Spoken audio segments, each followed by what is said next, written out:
Hello. Hello, chat.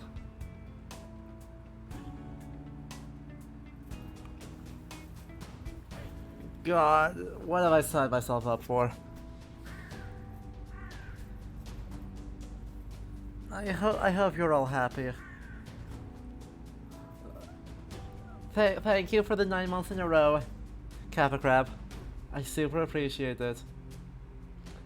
I hope you enjoyed today's stream.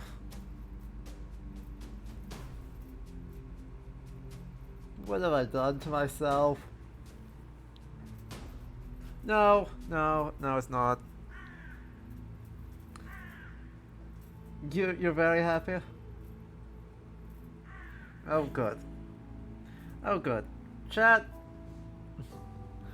do you know what what I signed myself up for? I wouldn't even blame you guys for it. I signed myself up for this shit. Just fuck. Oh boy. Thank you, Matrissa. Happy Valentine's Day to everyone as well.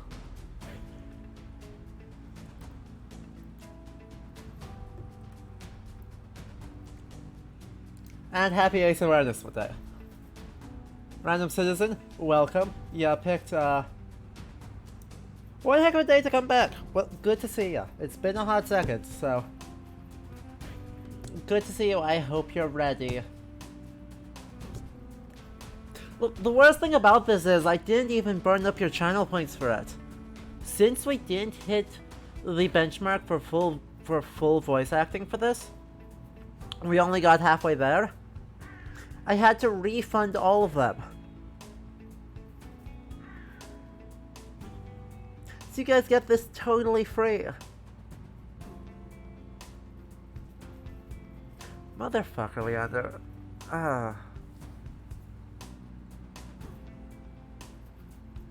Really curious about my design diatribe for this one. Yep.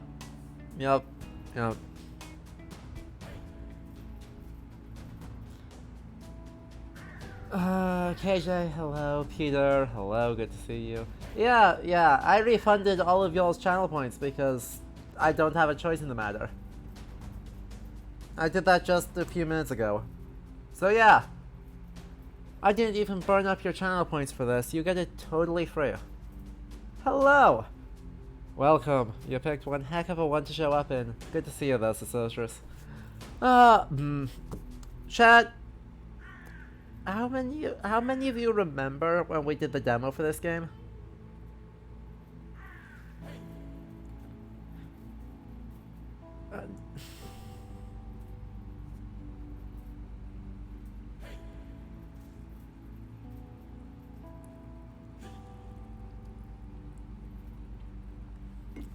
Hello, Blues.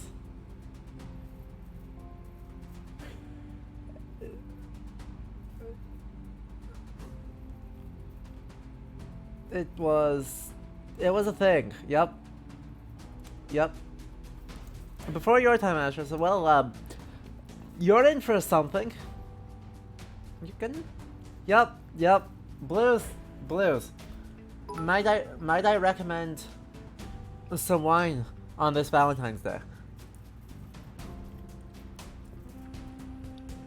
Because dear Lord, that is the only way I'm making through this. It's the only way I'm going to make it through this voice acting. And thank you, Leander, for the 40 bits of Tiny Share. I super appreciate it. So, what did I get in my keyboard? There's a weird thing in my keyboard. Anyway.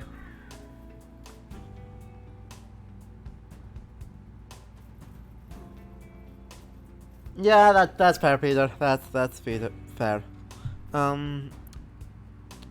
So, if you, yeah, we're definitely not going to desperately hide inside, like, serious discussion and analysis to avoid starting the game.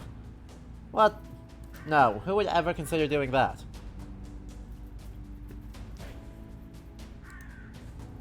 Cause, we are absolutely going to hide in this and talk about this music. In that the music is a hybrid of classic like History Channel Viking drums, because that's part of the aesthetic these days for reasons, and ravens, because that's also part of the aesthetic, and very traditional upbeat dating sim music. And those shouldn't be two things that can actually, those shouldn't go together. I'm just saying. Those shouldn't work together.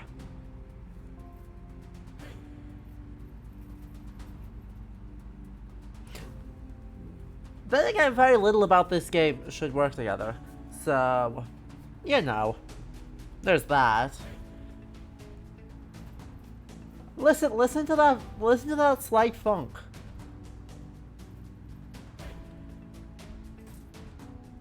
Why is that? Why is any of this?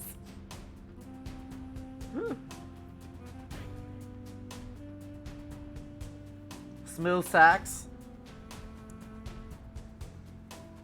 It's like Viking drum smooth saxophone solos. You're looking at the Steam page for this game, and I'm thoroughly confused by the whole concept. Wolfie, imagine my state of being when we found this game in the Steam Next Fest a year ago, and we were like, "Wow, this is a video game." So KJ, since we didn't meet the voice acting community challenge, my options were to either extend it, which was bad, completely pointless, or to refund you all the channel points. That was it. So you guys got it refunded. The first thing, who is our Viking? Choose your Eivor. Now, Eivor is a female name in the Viking Age, so questionable. A boisterous she-conqueror said to be descended from Ice Giant, known for being both huge and being huge badasses. Crushingly powerful with the axe and her charm, she has nonetheless seen nothing but failure on the battlefield of love. Will this Viking pillage the Viking of her dreams? Well, chat, you know what time it is? It is a marginalia moment. By redemption, before we ruin our day, we shall have ourselves a marginalia moment, while we look at the other Eivor. Just who is this grand artisan of Vikingship? No one knows where they hail from, only that they desire an end to their loneliness. And being as grand as this can be as a lonely fate indeed. Will this badass Viking find the Valhalla of the heart? And finally, this fearsome fellow enjoys axe play, being a huge badass all the time, and long walks on the beach. But he's been struggling with powerful issues of self-confidence, almost as powerful as his desire to pillage. Will this hopeful Viking find glory and love? We're gonna go for the middle one, even though they have an Ayashalmer, and I despise them on principle of the Ayashalmers. Anyway, having made our choice, this concludes our marginalia moment. You vote Frost Giant Lady? Reasonable. Honestly, fair.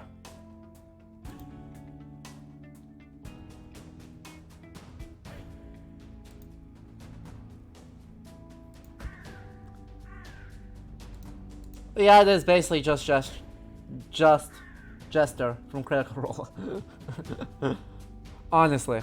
But at least there's no nonsense tattoos. And the pants are actually okay. So, you know.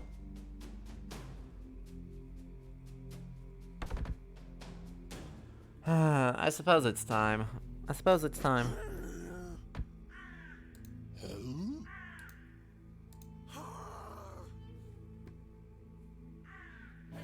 Loud noises! Magistressa, yes.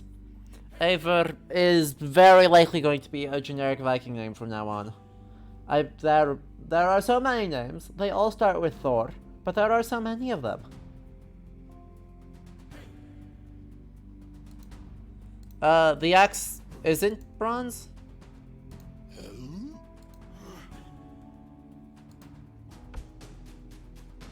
The axe isn't bronze. The axe is just wood there. Yeah, no, this is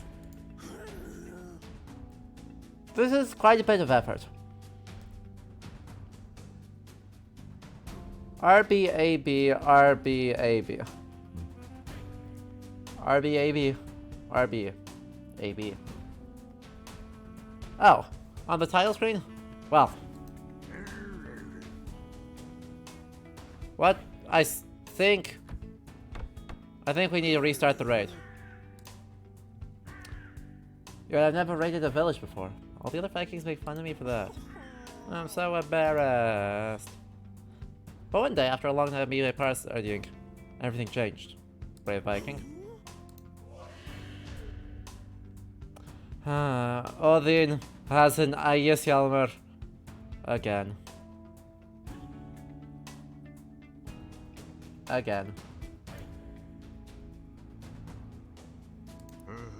No, it's Odin.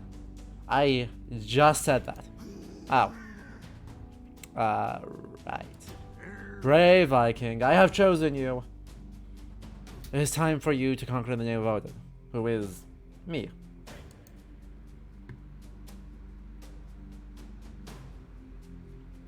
If you haven't raided, you are by definition not a Viking. Wolfie, that is 80% accurate.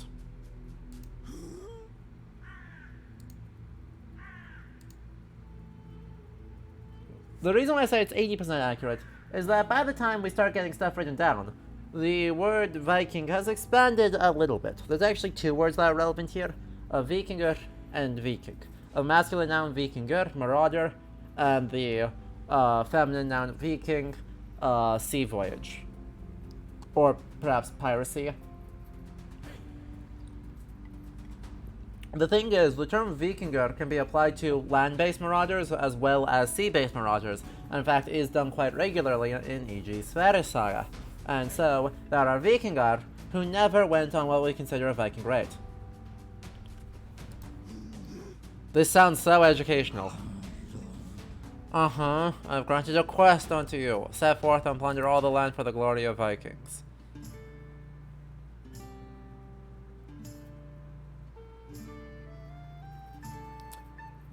Unknown.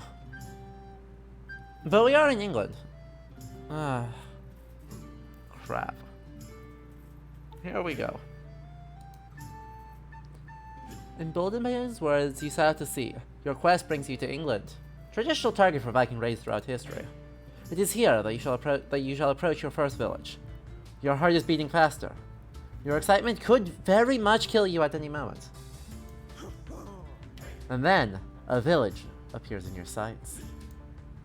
What? A Viking? Oh my, I don't know what to say. I was not expecting a Viking invasion today. It's not like I want you to raid my coastline or anything though, Baka. You are greeted by the coastal town of Wareham. Fishery has provided these people with modest wealth. Quaint huts dot the hills. The populace, already worn down by the peasantry's harsh life, is also burdened by being English.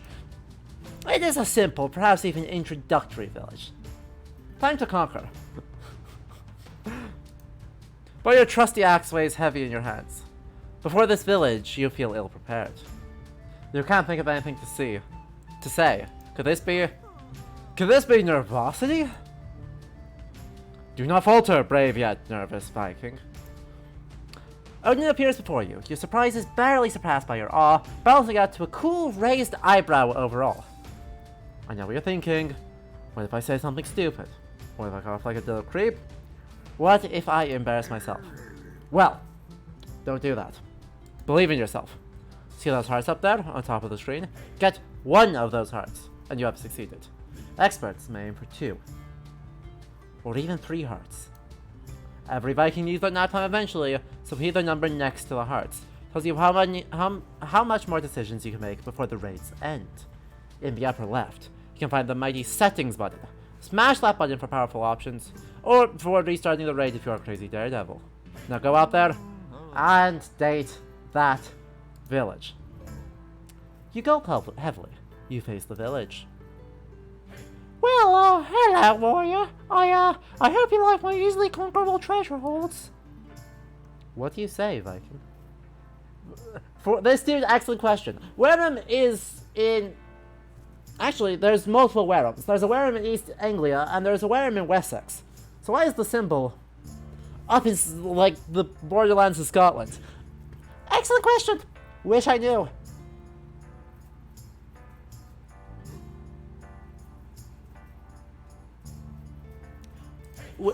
Wish I knew.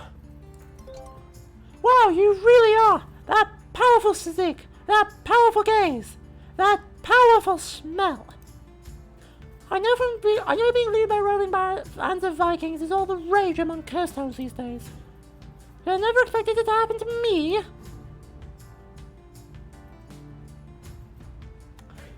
Brave Viking, you're doing well. Doubtlessly due to the after effects of the guidance I offered earlier. I'm sure you're wondering, but Grey Darden, where do I go from here? I know, right? But fret not. As a Viking, you always have a number of powerful Viking actions at your disposal. Go on your raid, drink delicious mead in a fierce manner, praise me, your favorite badass god Odin, or invade England like the cool Viking that you are. Listen to the villages and decide what the best course of action is to pillage your way to their hearts. There may be distinct hints for figuring out what to do. Casual havoc erupts among the populace, which starts to realize their hometown is being flirted with. Jormungandr? Of course you are. I was told that I was making fool of myself in the dating game, so you're here. Thank you. Clearly, there is that certain magic between you and the village. Well, it's not like I know anything about Viking raids. You wouldn't be so bold as to just raid houses for treasure, would you? Well, I'm ever so curious if you would, fierce Viking conqueror. Wow, brave Viking. Remember what I said about hints? There was a hint just now. Wow, it's like I'm on the all-knowing god of wisdom or something. So, what would you like to do now?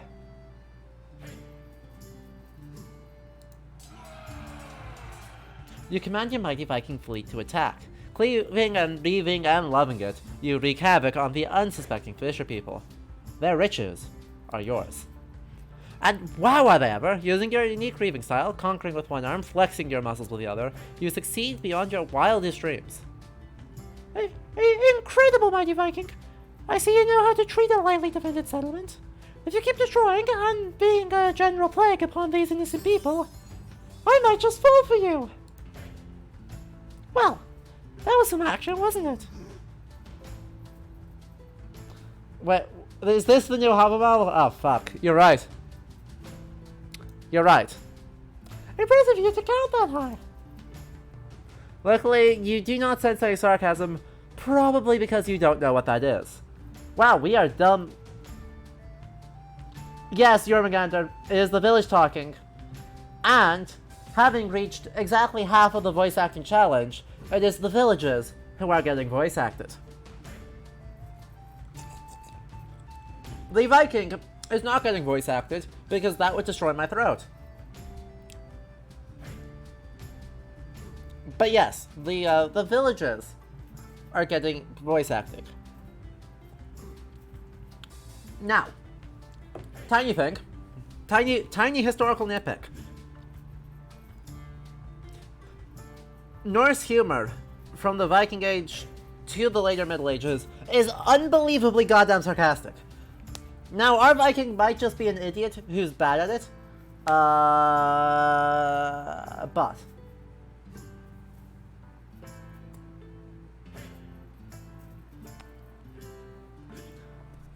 our Viking can be happily a thembo. What else are you capable of, Viking? Impress me! Roar, barf, roar, barf. I enjoy a number of highly intellectual activities.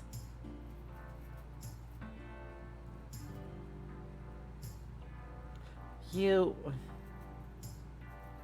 God damn it, Raptorus.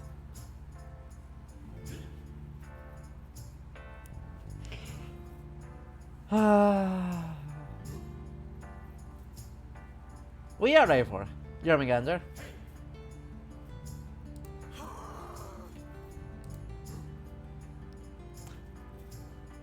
A fierce roar rages out over the battlefield of love.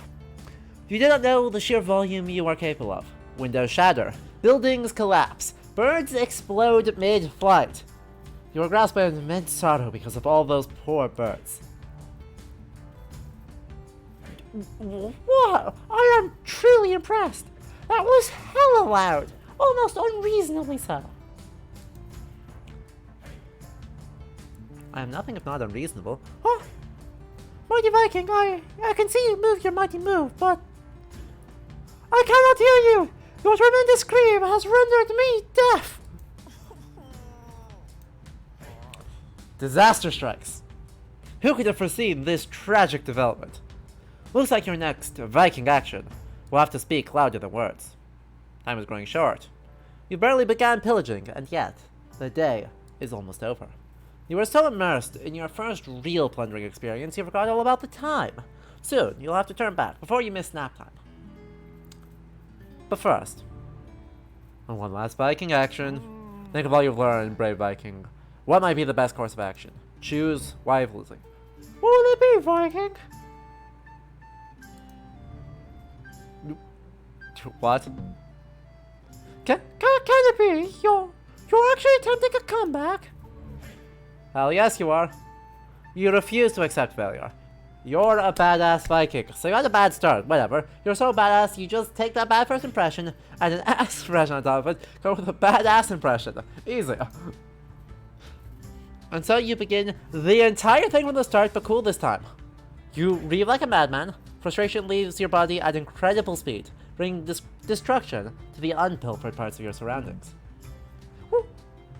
What pillaging power! What tenacity! What a Viking! Jormungandr. Ta-da!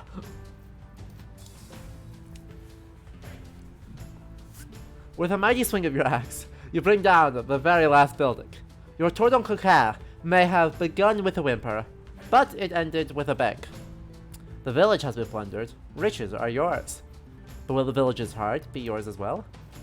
Oh, I'm very impressed, Viking. You truly turned things around.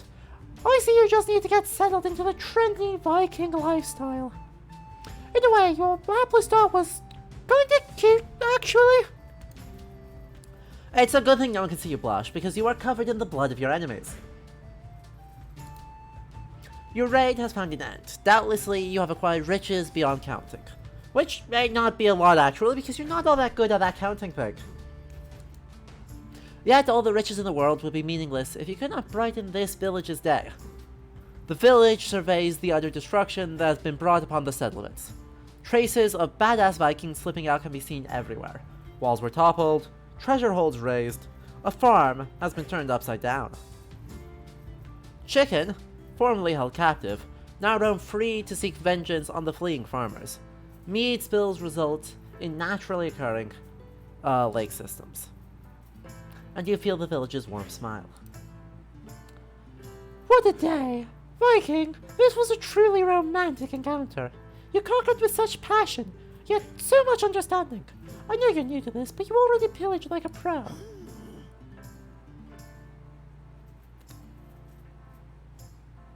Shout out to the chickens. Oh, then I guess I'll see you around, Neighbor-chan. Success. You led your Viking party on a fearsome raid. And more importantly, you have found love and mutual understanding. Having burnt down all these houses, you feel like you have matured emotionally. If just a bit. Dare I say, you learned more about yourself as well? You definitely did. Rejoice, brave Viking, you succeeded beyond my wildest dreams. And I can see a future, so that means a lot. But that is just the beginning, my child. There are many more villages out there just waiting for that one special Viking. Yes, Odin is southern now. I have decreed Odin is southern. That's what he gets for being Danish. Oh, will you now? Then I wish you good fortune, brave Viking. May your mead be never ending. Yeah. Praise be me.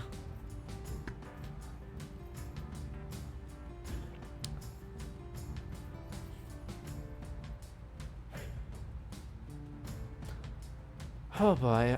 Fuck.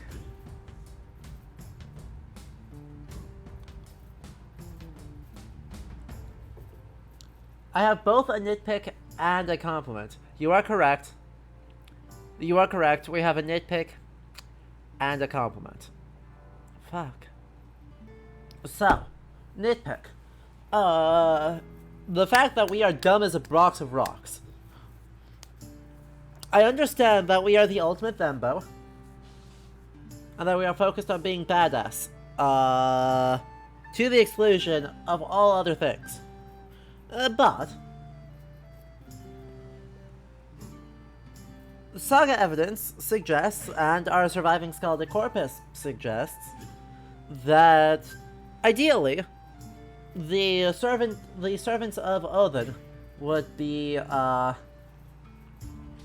both impressive warriors and poets. After all, Odin is both a god of war and a god of poetry.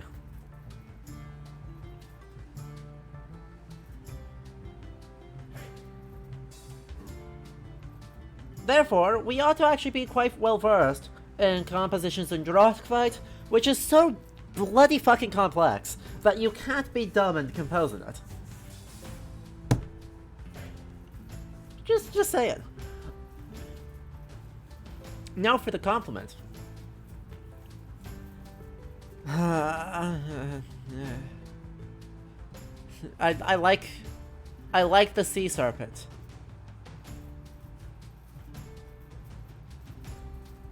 I like the sea serpent on the map. It's cute.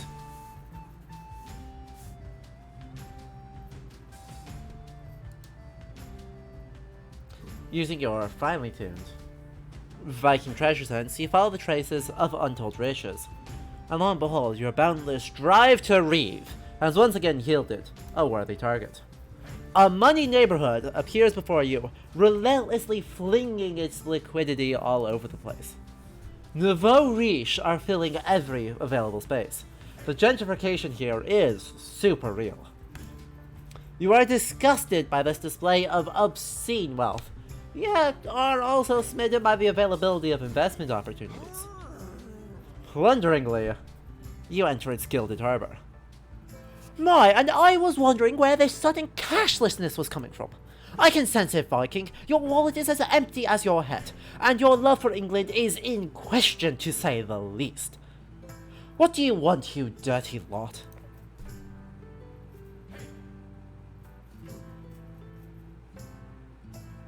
A new house to charm into blushing.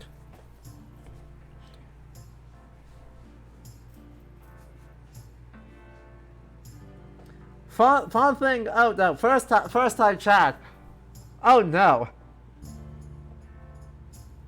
I'm so sorry. Welcome. I promise this isn't normal. But we are playing a Viking dating sim where we are Vikings and we are dating villages. And by dating, I mean stealing all of their money. And I am voice acting because this is a thing.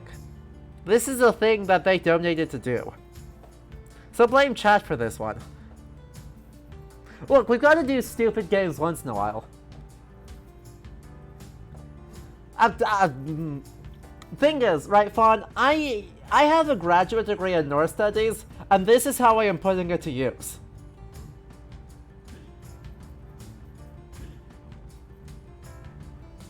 This is what I get for having a graduate degree in the subject.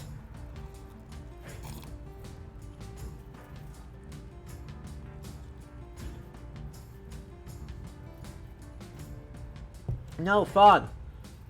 Totally fine. You are more than welcome all the same. I just feel bad that you walked into this game of all games.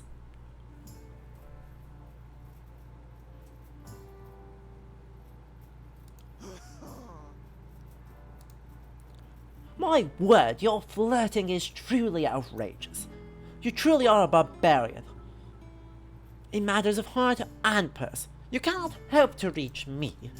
How can I respect a barbarian like you when I do not even know how much you care about England? My word! Now I truly know how much you care about England. Not at all, you do not give a flying hoot about it. Your raiding behavior is absolutely irresponsible, Viking. Very, very irresponsible. And The Undertaker, thank you for the 5 bits and time well spent, I say. Thank you. And Anonymous Gifter, thank you for gifting Fawn Thing a tier 1 subscription. Enjoy your new emotes, which are all 100% genuine manuscript art. You're a dangerous Viking barbarian. Compellingly so. How could you possibly top this height of cool disrespect?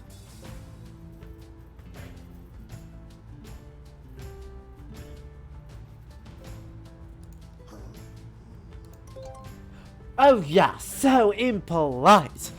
Show me some minor disrespect. Ignore those social norms. Be a little rude. Fun thing? Go enjoy your family thing. We'll stream multiple times a week. Our next stream will be Friday. That'll be God of War. You'll get to see me in a much more normal stream. But thank you for stopping by.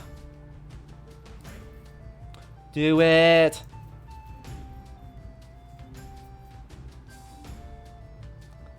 The village has a shame kick. Fuck.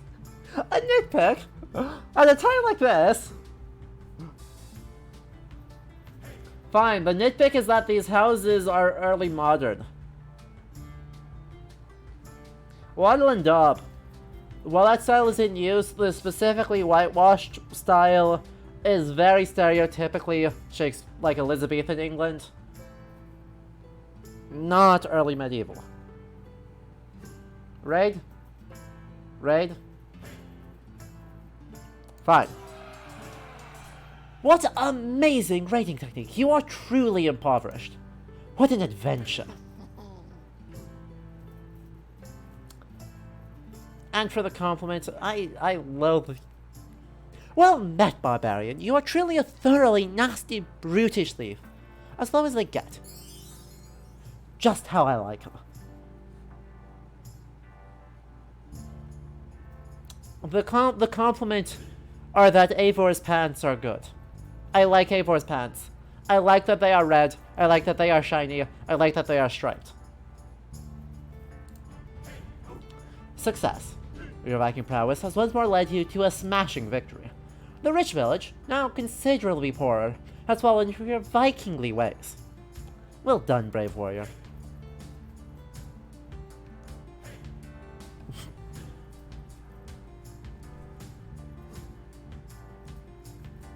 Honestly, the artist probably thought it was hilarious.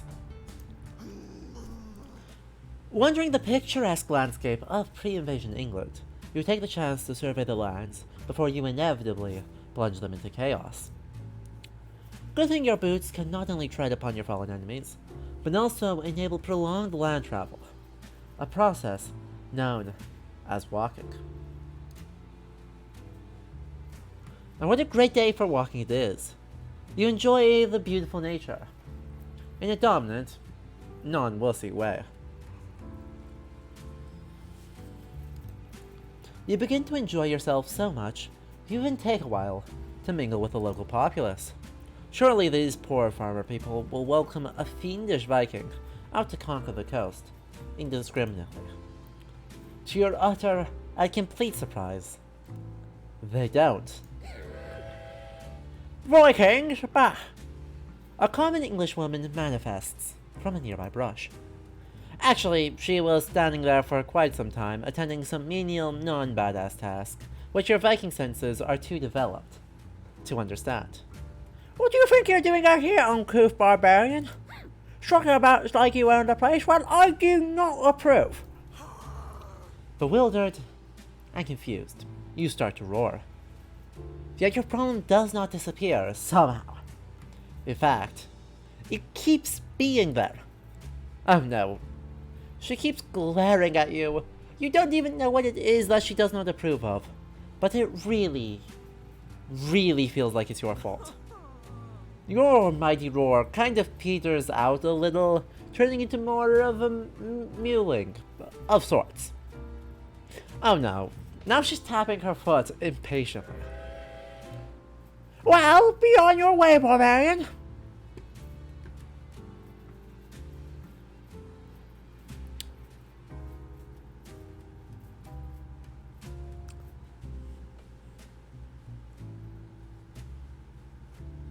She's... Let the violent signs commence? What?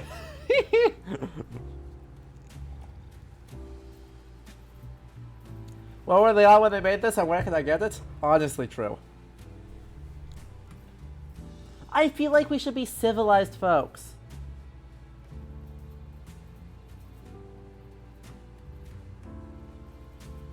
But Chad is saying we should praise the gods. Therefore, we should praise the gods.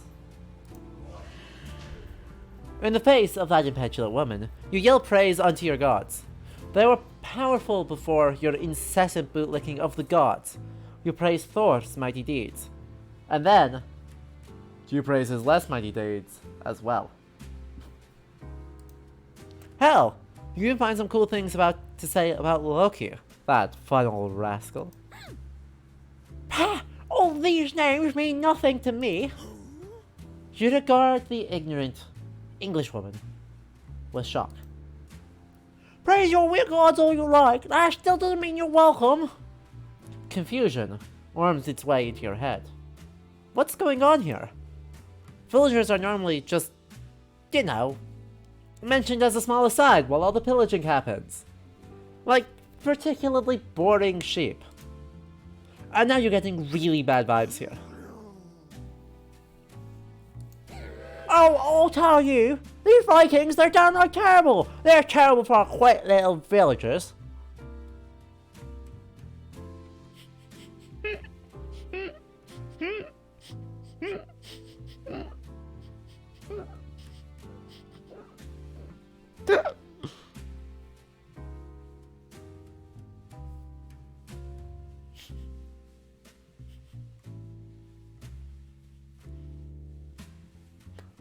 The last one, obviously.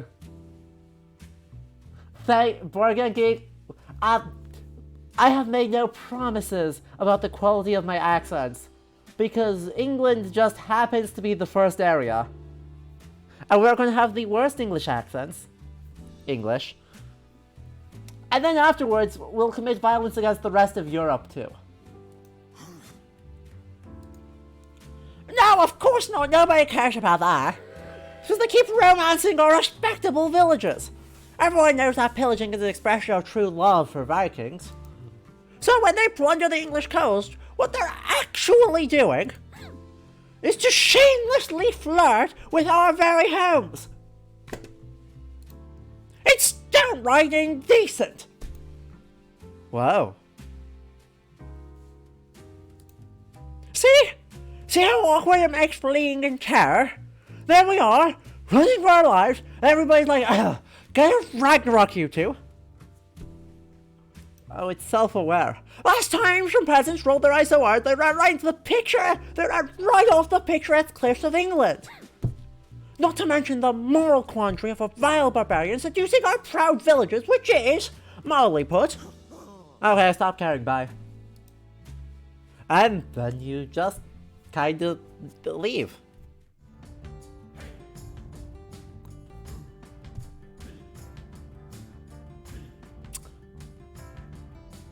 Blues.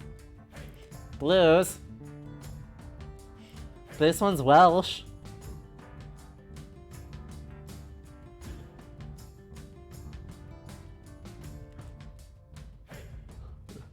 I heard this very conversation in a pub in Oslo.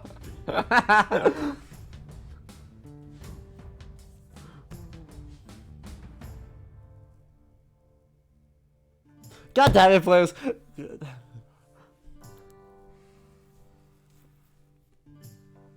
We get a star from all the special events for free. We don't have to be good at it, we just get them for free.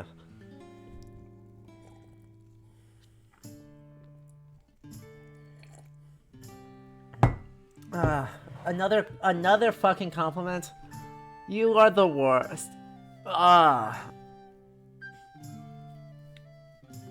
Fine. Fine. So, there was conversation, right? Keija commented earlier, didn't like the idea of this being, like, kind of minimizing the violence. I actually kind of like how far it satirizes the violence, because the thing is, with this being so stupid in its violence, right, so far into the dating sim town, I'm gonna kill y'all! Look, I don't even know how to do a Northern Welsh accent, Blues. So I'm still figuring out what the fuck I'm gonna do for this. Y'all are just letting me stall to figure this one out.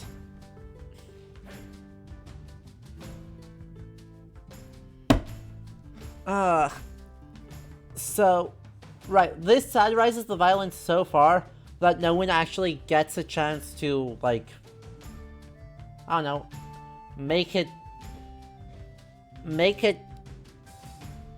goofy, right?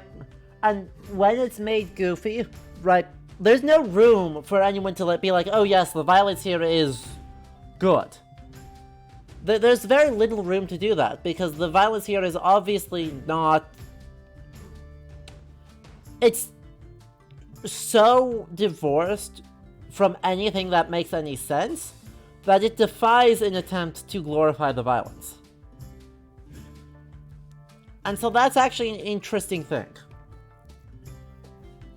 Exactly. Also, it's gay as fuck. So there's 2 compliments, right? Compliment 3 related, you can just, like, write your voice and your character art and your name have nothing to do with each other. Therefore, we stand trans Vikings. By the way, fun thing, thank you for the follow. I do appreciate it, even though this was one weird-ass stream to walk into.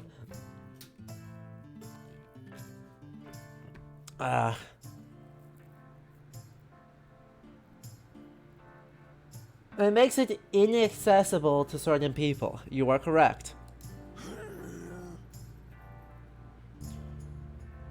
And now I need a spicy take too. I mean, this is a take that should not be spicy, but for some set of the population still is. And by population I mean the academic population. Is that, you know, Odin is gay as shit.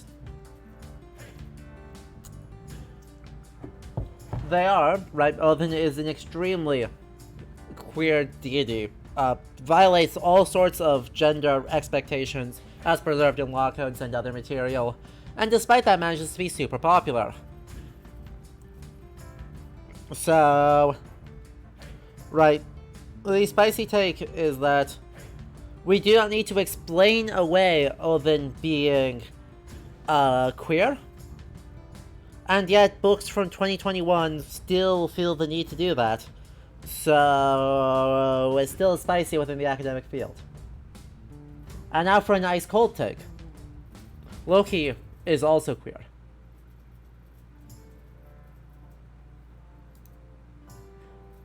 Emboldened by Odin's wise words, you hurry along the coast. Soon you should find a village worthy of being ransacked. You are filled with hope and mead, but you thirst not just for mead or vengeance in general, but also riches. And soon riches shall be yours. A simple village with considerable amounts of treasure leaps into your sights. You let out a seductive battle cry as you attack the village. Audible gasp. Vikings in my Bay Area? What luck. Here I was, a simple country village, with my churches intact and no treasures taken at all. It was dreadfully boring, I tell you what. Well, are you going to lead a raid? That is what Vikings do, isn't it?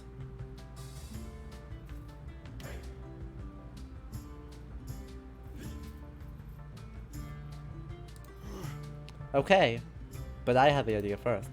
Yeah, sure, you had the idea first, let's go with that. Now please hurry up, all this peace and quiet is really getting to me. The village is pushing really hard for that trademark Viking invasion. Clearly, it is expected of you to conform to their preconceived Viking notions. But is there such a thing as a predictable Viking? Well, your Viking actions speak true.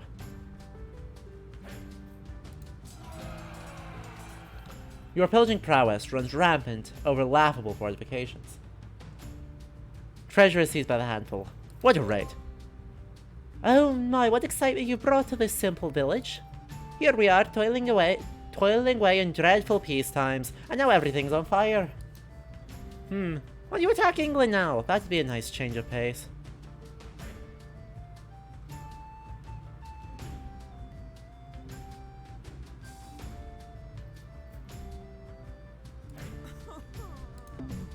Yeah.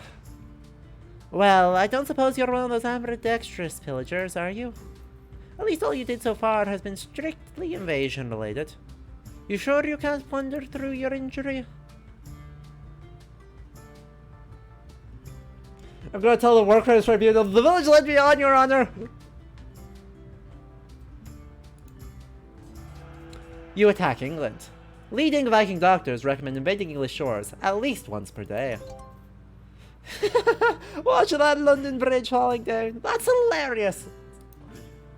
You've done a marvelous job conforming to expectations, Viking. It's all a simple country village like me could hope for.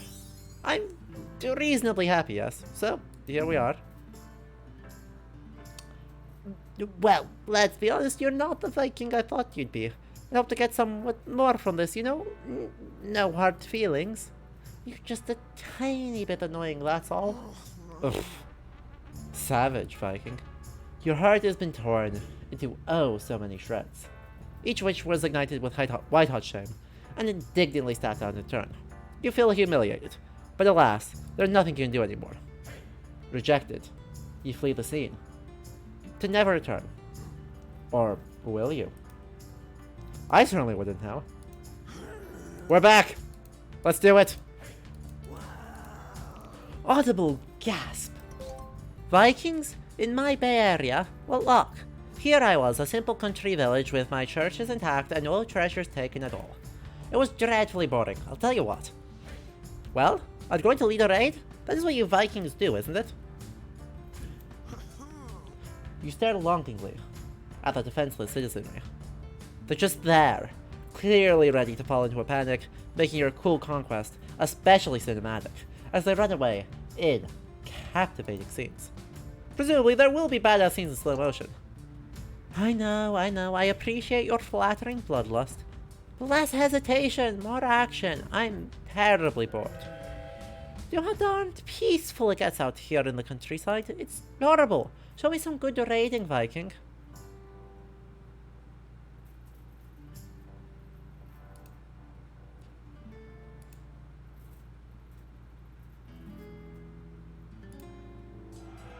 Undeterred. You invade England. That's all Vikings are wont to do. Hey, why are you attacking England instead of raiding my shore? You've aimed that Viking plunder power into the wrong direction entirely. Instead of a raid, you did some other Viking thing instead. What are you trying to tell me?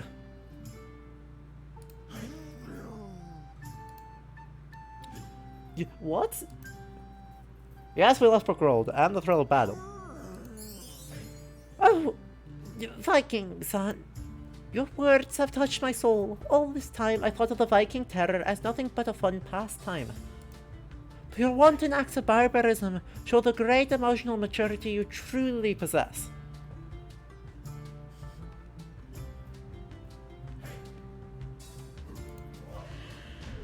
Hear my words, brave Viking. Sometimes you have to stand up for those you truly admire. Like me. What was that all about? I don't really care for that Odin guy. Well, you look entertained enough at least. So, here we are. I think this time we spent together was very fun, Viking. This simple country village certainly has been floored. It's funny, because all the homes have literally been ruined and burned to the ground. I've learned a lot today. You are the warrior of my heart. Congratulations, Viking. You have tamed this simple country village's heart. Yeah, I fucked up the southern on that one, Sesostrus. I've got that. No one said I was good at voice acting. Just that I was going to do it anyway. Because that is what pillaging is about.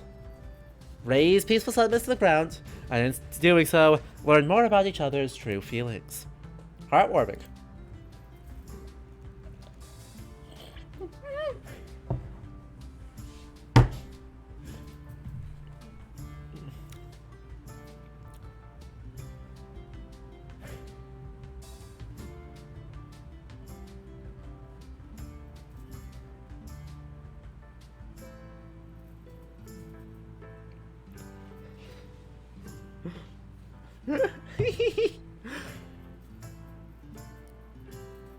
No, that was me choking when I realized we could raid Cork. Blues, you goddamn. We have to go south. As a Viking, you not only have unparalleled prowess at steering boats, you have also mastered the soul, being among the top 100 worldwide at walking. And yet, you feel a certain unease as you stride across the English countryside. We were totally still in Wales! God damn it, we were on the wrong side of the 7 for this shit. Enemies could be anywhere. In your mind, you will already begin formulating plans how to defeat those vicious land enemies. Yet you are so busy mind battling, you haven't noticed that the English megafauna is already upon you. A terrifying beast, slavering and howling, emerges from a common hedge. A wild corgi appears. What is your mighty Viking decision?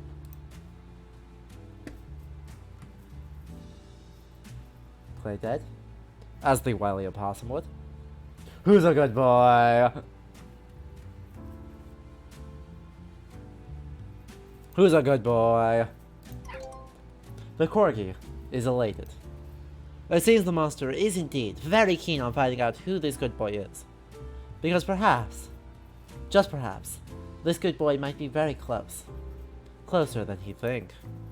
Who's a good boy? The sheer excitement fills the dog with vast quantities of energy. Corgi intensifies. He has to know. By the gods, Viking, tell that poor dog! Tell him who the good boy is! It's me. Are we the good boy, chat? Chat, are we the good boy?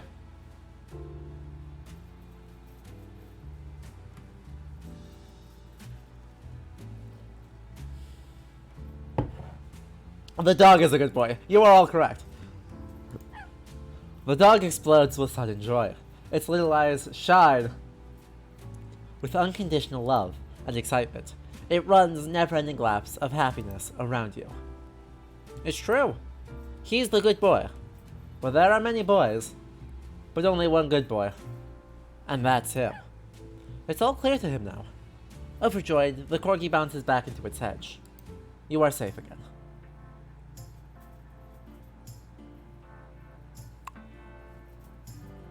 So, are we raiding Exeter or Cork?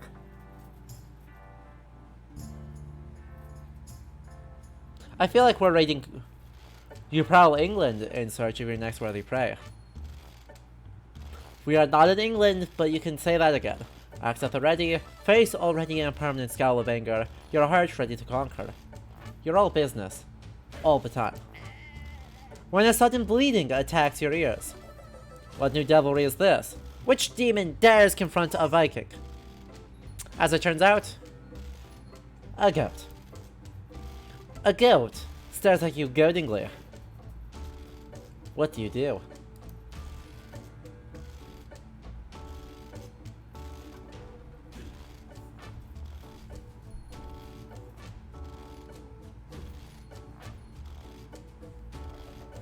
Yes, let's get our party shapes in the chat.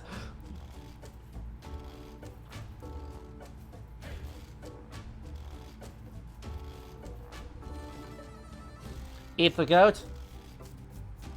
Stare back. Greet the goat. Chat, you're being very thorough. Staring contest, stare.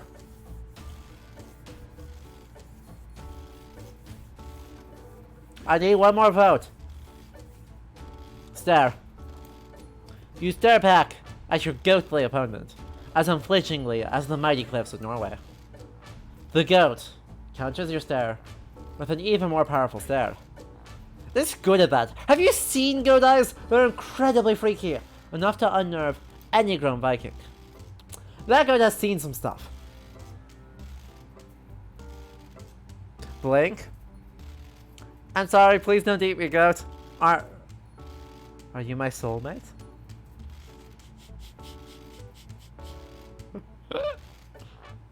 I mean, we've gotta. It possibly is, brave Viking. It possibly is. You are moved to tears by this majestic creature. You've never felt so understood, and yet so alone. Thank you, goat. Now, what if we could go raid Exeter, but what if, and hear me out here, we visited the goat again?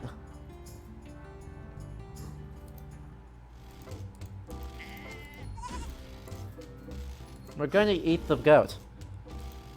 As you announce your intentions to nobody in particular, the goat's stare suddenly intensifies. It knows. The goat stares right into your soul. It is not afraid, says that ghostly gaze. It has seen worse. It has fought worse. And it won every time. You feel small and insignificant next to this powerful animal. It looks like you barely escaped with your life, because indeed, the goat does not eat you. Surely it has the capacity to do so, if it wanted to, but instead, it just munches on grass. A lesser foe, perhaps, but it is crushed all the same. A fate you narrowly avoided, clearly. You know better than to mess with goats, and so you retreat. But in your nightmares, the goat will always follow. Your journey takes you over the sea, as is to be expected when you're a Viking. It's basically what you do. But little do you know that today, there's not just loot and treasures awaiting you. No. What you find out on the sea is nothing of that nature. You cross paths with another mighty Viking ship. Its flag is unfamiliar to you, but you can tell it is formidable indeed. Nitpick, you wouldn't use the flag, you'd use the sail. Formidable. And a little intimidating. Yet this ship is nothing compared to the presence stepping on its deck. A mighty Viking appears before you. Well met, Viking. I am Björn Rivalson, a Viking without equal. I am the most powerful Viking you will ever meet. Ha ha ha ha. I have just returned from a long journey of pillaging and looting. I carry so much gold we had to throw out all the beds and sleep on coins instead. Oh yes, you have heard right. I have conquered the hearts of countless villages. Undefended coastal towns, quaint hamlets, wealthy farms. I reaved for their affection, and I reaved it well. Ha. But I guess you, as a beginner, couldn't possibly understand. It's okay, everyone's got to start somewhere.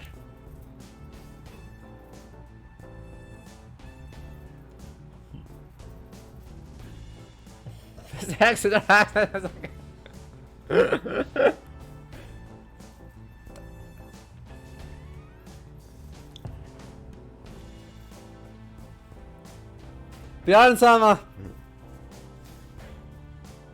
Friendship.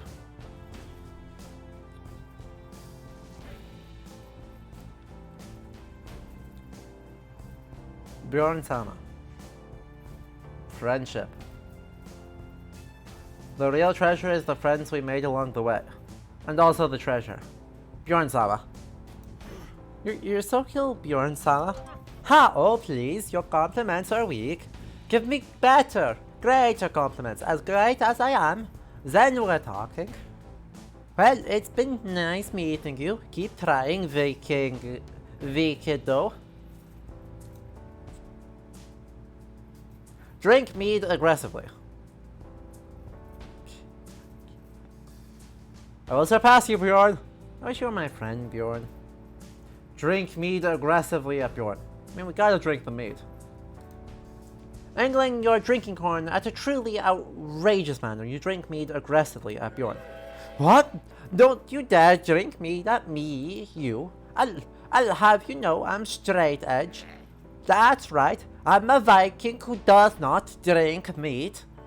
You got a problem with that? Wait, but why do you have a giant meat horn on your back? Stu. Look.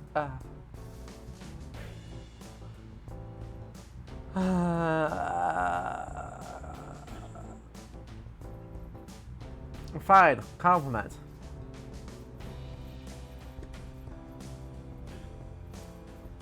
Compliment is that this guy, in broad strokes, matches Andreas Häusler's Siegfried type hero, one of the two types of heroes that Andreas Häusler defines in the 1910s. The first one is the Sigurd type, or I think he uses Siegfried, but regardless, the Sigurd type. Super tall, super handsome, super well proportioned, chin that can cut down, long golden hair, and a full beard. The other type is the Grettir type, who has darker skin, black hair, usually uneven features, stereotypically ugly, and is short-tempered, causes a hell of a lot of violence. He's clearly the Siegfried type.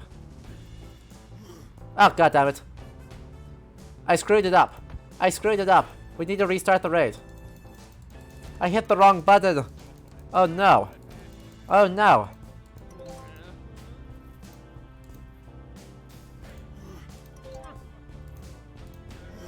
I did that again. God damn it.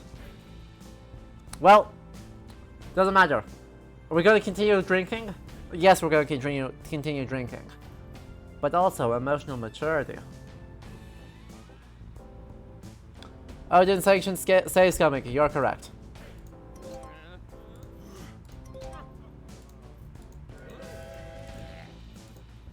Wait.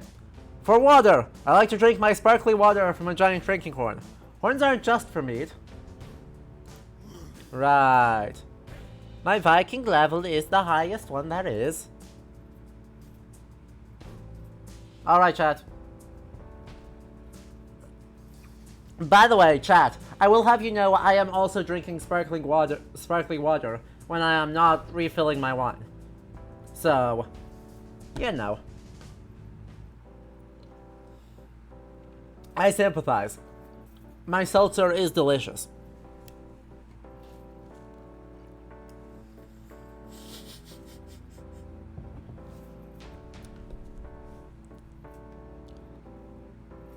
Because the bubbles give it flavor, Wolfie. The bubbles give it flavor.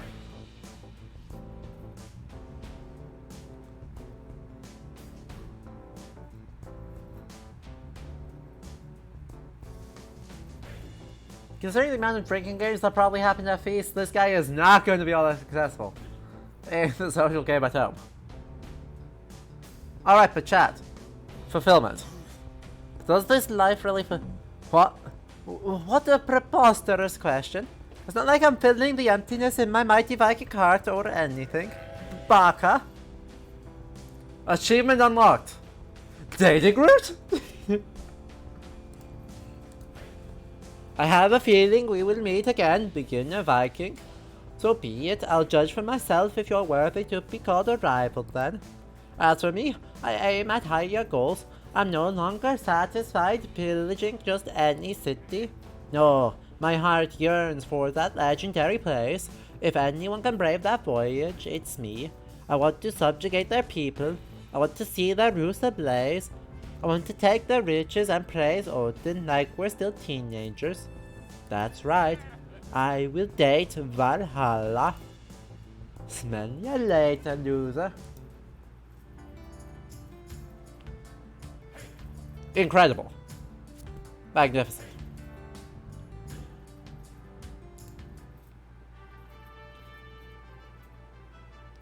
Your boundless lust for treasure makes your mighty Viking gaze wander across the shores. You heard of truly ludicrous riches in this territory. Time to put those rumors to the test. With utmost determination, you engage the horizon in a staring contest.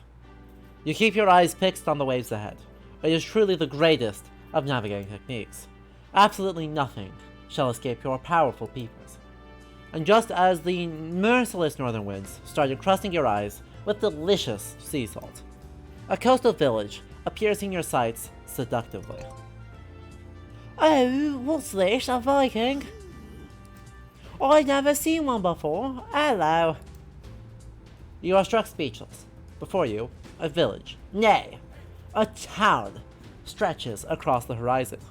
As the mightiest city of all of England, this town is every Viking's dream. Yet such lofty dreams come with indescribable danger. Alright, Wolfie, get some rest. Like, what if you totally embarrass yourself in front of them? Can your heart possibly take it? Oh, no need to be all shy. I always love to chat with the occasional conquering force. And Londinium chan. How do you do, Viking son?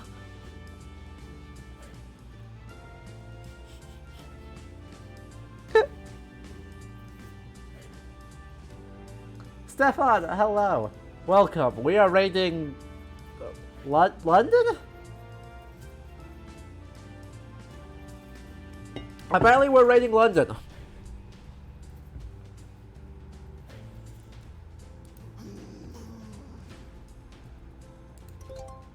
Oh, Viking son, I bet you say that to all the villages you plunder. No, it's totally original line.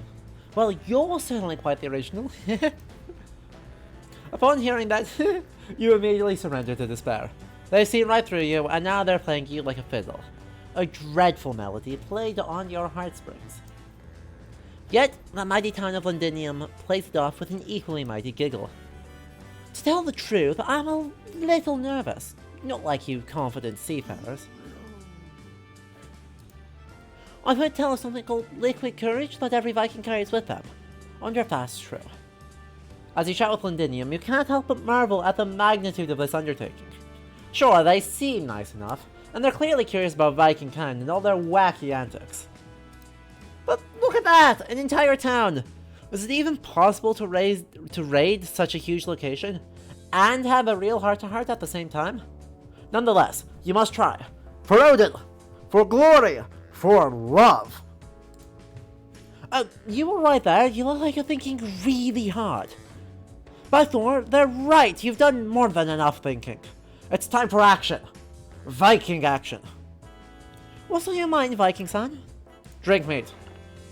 Your very Viking soul yearns for the drink of the gods. You quaff delicious mead in an epic fashion. There it is. Liquid courage. My god, the true courage was mead all along. You teach me so many things, Viking son. After a bit of back and forth, you feel like you've got a nice bit of casual raiding atmosphere going. Yet still, your mighty Viking heart is beating so fast, you briefly consider having it launch itself at your enemies like an especially awesome projectile. From the imposing city walls of mighty Londinium, a laugh echoes forth. Well, I feel like we already got to know each other better. It's not every day you have fire set to your coastline in such a personable manner. Saturday night in Camden Town has flirtatious pillaging to this very day. I can confirm, I have been to Camden Town. There was much fire, and also much flirting. It is Camden. Why don't you tell me something about yourself?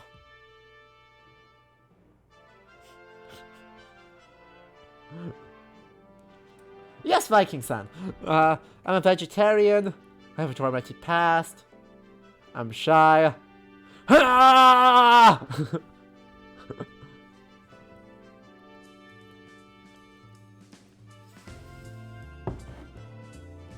Scream.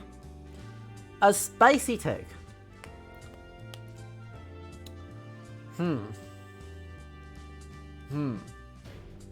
Scream. Ah. Ah. I didn't quite catch that. Which I guess may be the point. And, anonymous gifter, thank you for gifting a tier 1 sub to Kurabachi.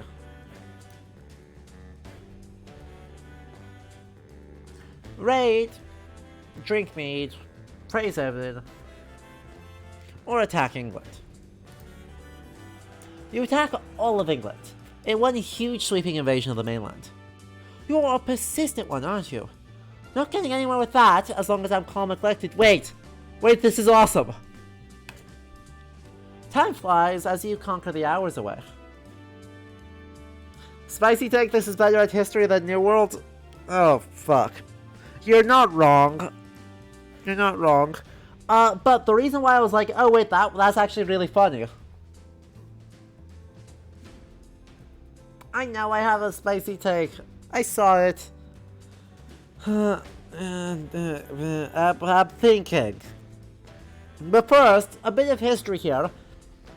In the 11th century Viking invasions of England, the year 1000 of Knutur in Riki, London is the centerpiece of the whole thing.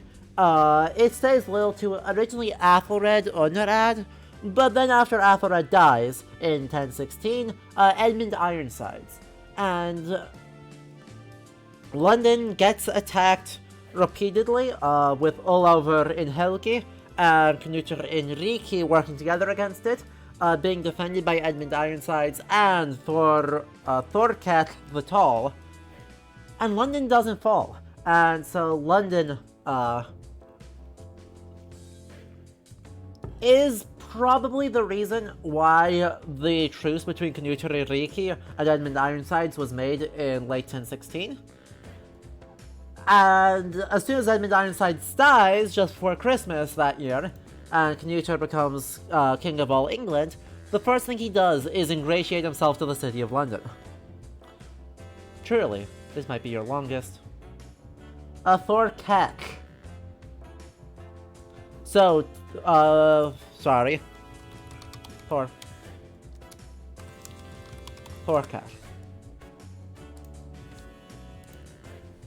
Because right now, all of a sudden, the Great Khan's interest turns towards your motivations.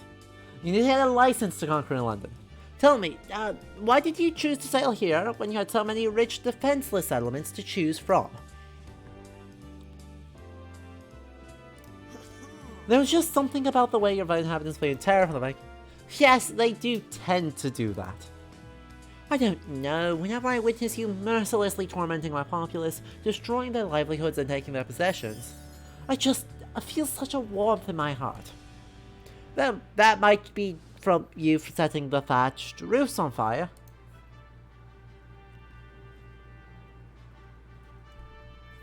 Alright, I've got a spicy take. The spicy take is the proposal that the statement, that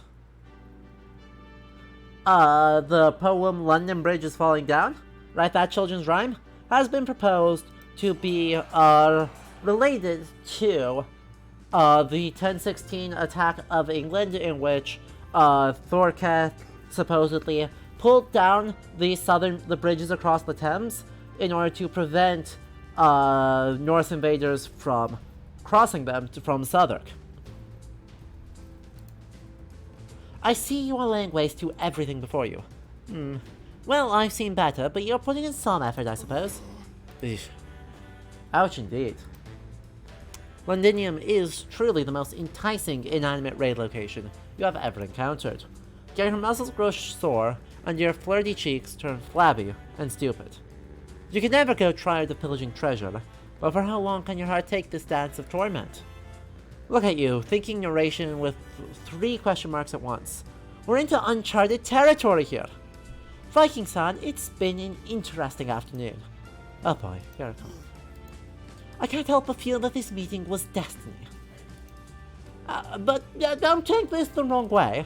I just think we could be very good friends.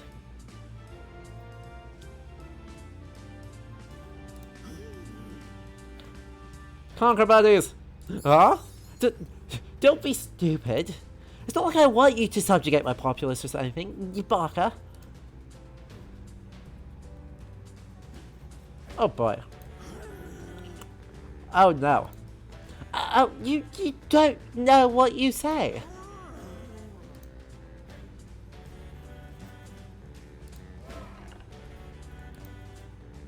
Chug! Chug, chug, chug.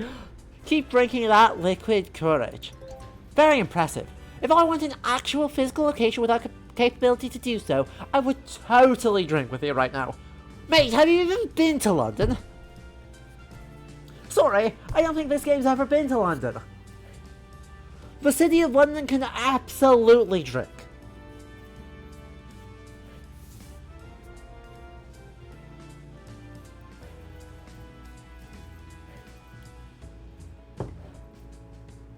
I mean, right, Soho alone is able to drink.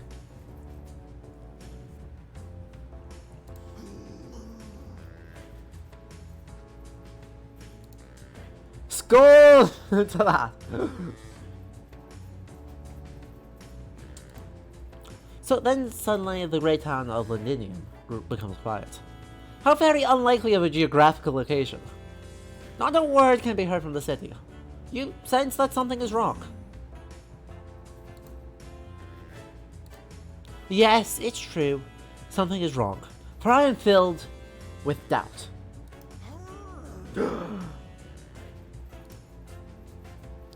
I just don't know if I'm ready for the next step, Viking son. I mean, could I really commit? Could you really commit? Just think of all you'd have to give up to pillage my village.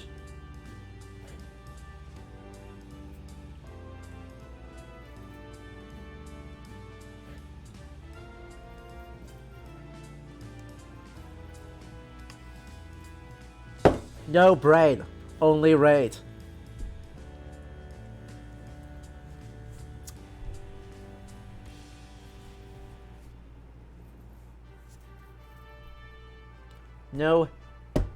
No brain, only raid. That rhymed? I refuse to think. Rhyme? The 2 and 2, chat. No think. Oh, that is so like you. And somewhat worrying. But mostly, so like you. It's time for more mead. School Viking son, have another mead. So what? The battle subsides. No longer do the flames of war rage across the land. The raid has found an end. Yet it is not the warmth of victory which you expected to thaw the grimness in your heart. Nay, I narrate. It is the icy cold of failure that shocks you into utter sadness. The proud city of Londinium no longer likes you. I think it's about time you left. I'm sorry, fearsome invader, it's just not working out. Too tragic. In the end, it was not meant to be. Our brave Viking could just not fulfill plucky Londinium's plundering desires.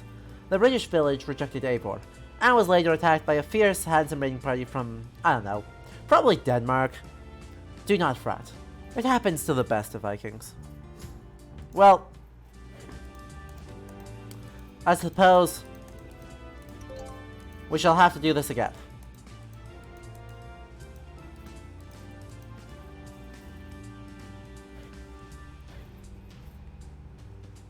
Let's do it again.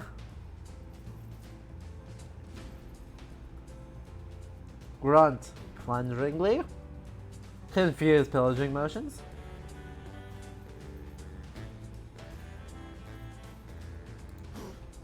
With your eyes fixed on the loot ahead, you grunt plunderingly.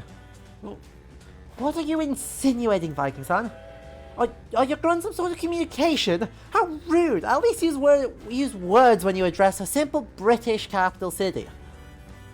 Overcome by plunderlust, you broadcast your intention to acquire wealth and cause destruction, not unlike the majestic seagull. Yet you underestimate Londinium's desire for traditional vocabulary. Curse you, classic education. Well, maybe the grunting is a better fit for you. I say, now you have made me all flustered. Just what are you trying to pull by making me lose my composure, Viking-san? And that, and that, and that. Oh, are you alright there? Drink. What?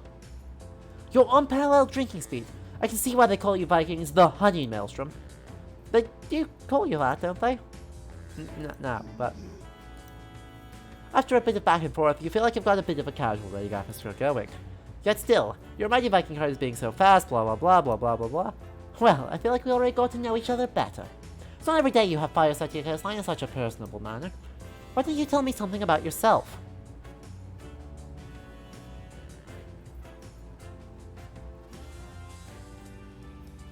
Are we shy? Are we shy? I feel like we're shy. Oh, don't worry, so am I. With the support of my friends and by believing in myself, I managed to complete my character arc. Truly, I've become a stronger, more confident British capital city for it. We really are alike, Viking-san. Praise Odin. Hear my advice, brave Viking. Me fuels your ratings power, and many other fun things. Wow, you must really look up to this Odin guy, Viking-san. Time flies as you conquer the hours away, blah blah blah blah, blah blah blah blah. Tell me, why did you choose to sail here when you had so many rich defenseless settlements to choose from?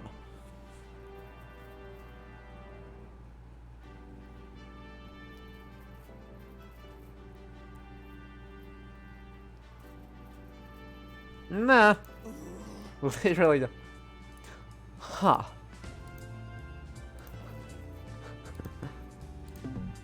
Well, this is awkward yet.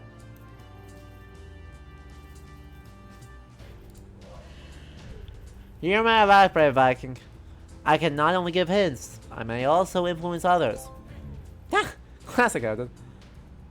Londinium is truly the most enticing and inanimate raid location you have ever encountered.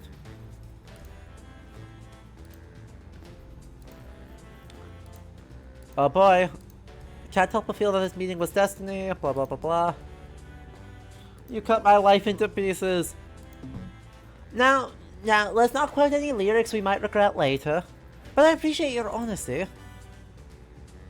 Mead.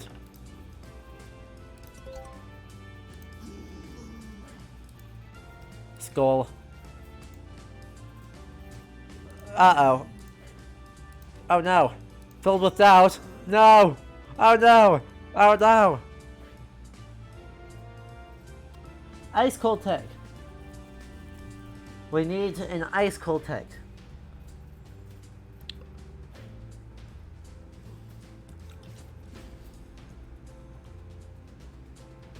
An ice cold take, because it is so drastically, stupidly wrong, is that the Viking world was in some way a proto-feminist wonderland, because it was very much not that.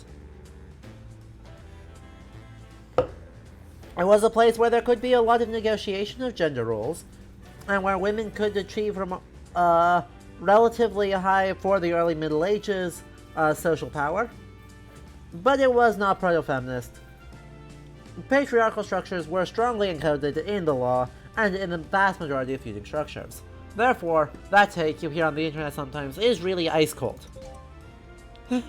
You're right. Bloodlust truly is a powerful emotion. Why shouldn't we just give in to our emotions and be just conqueror and conqueree? It could be so simple. In fact, I'm already very simple. Point taken. More mead! Score, Viking-san. So wise. We failed again! Sad. Once more, this time with feeling.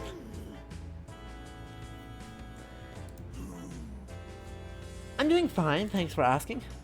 How polite. Most visitors are much more coarse. Those ruffians just don't know how to properly loot a village. Oh man, you brain yelled to yourself. Am I a ruffian? You are frozen in fear at the prospect of possibly insulting this mighty town. Yet you must not allow fear to paralyze your otherwise smooth, easygoing, pillaging lifestyle. You manage a sort of badass shrug, mixed with an affirmative, terse grunt of the non-committed variety. But then you realize Londinium's boundless power as they relax the situation instantly with a lighthearted giggle. To tell the truth, I'm a little nervous, not like you confident seafarers, for a tale of something called liquid courage that every Viking carries with them. Wonder if that's true. Blah blah blah blah blah blah blah. Time to drink meat.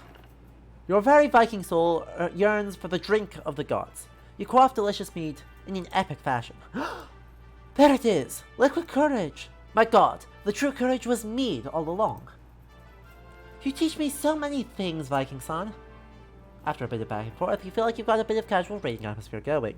Yet still, your mighty Viking card is being so fast, you briefly consider having it launch itself at your enemies like an especially awesome projectile. From the imposing city walls of Londinium, a laugh echoes forth. Well, I feel like we've already got to know each other better. It's not every day you have fire set to your coastline in such a personable manner. Why don't you tell me something about yourself?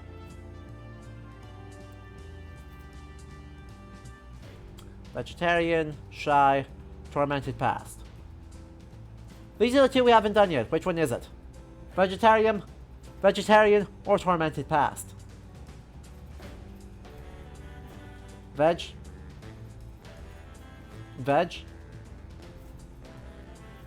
No, we already tried Scrum. They don't like Scrum. They hate Scrum. Tormented past. Tormented past? Tormented past. You don't want to know about my tormented past as something so tragically handsome? But I do! Tell me what tragedy has ravaged you with such handsomeness. Or better yet, don't. Let's make that backstory mysterious as well. Get that imagination going. You apply a few sexy Viking details. Wow, I can basically smell the upcoming book series. Let's keep this in mind. More meat. Lighting fast, your meat horn is filled. You drink the delicious beverage with wild abandon. Chug, chug, chug! Amazing, Viking-san. Just how do you stay this thirsty all the time? No, it's just a theory. I think it's because of all the cold sweat of fear from my enemies which is the mouth I constantly hear. But very salt. Ew! Also, interesting. But also, ew!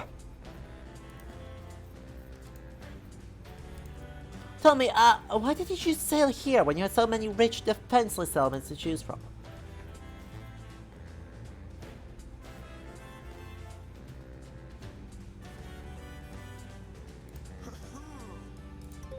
Yes, they do tend to do that. I don't know. Whenever I witness you mercilessly destroy, tormenting my populace for their livelihoods, take their possessions, I just feel such a warmth in my heart. Though that might be just be from you setting the thatched roofs on fire. More meat. Whoa, that's a lot of meat, Viking-san. You may have a drinking problem, but like, in a good way. Blah blah blah blah. Viking-san, it's been an interesting afternoon. Blah blah blah blah blah blah. Blah blah blah blah. Huh? Don't be stupid. It's not like I want to see you subjugate my populace or anything, Baka. You do not know what you say. More drinking. Chug.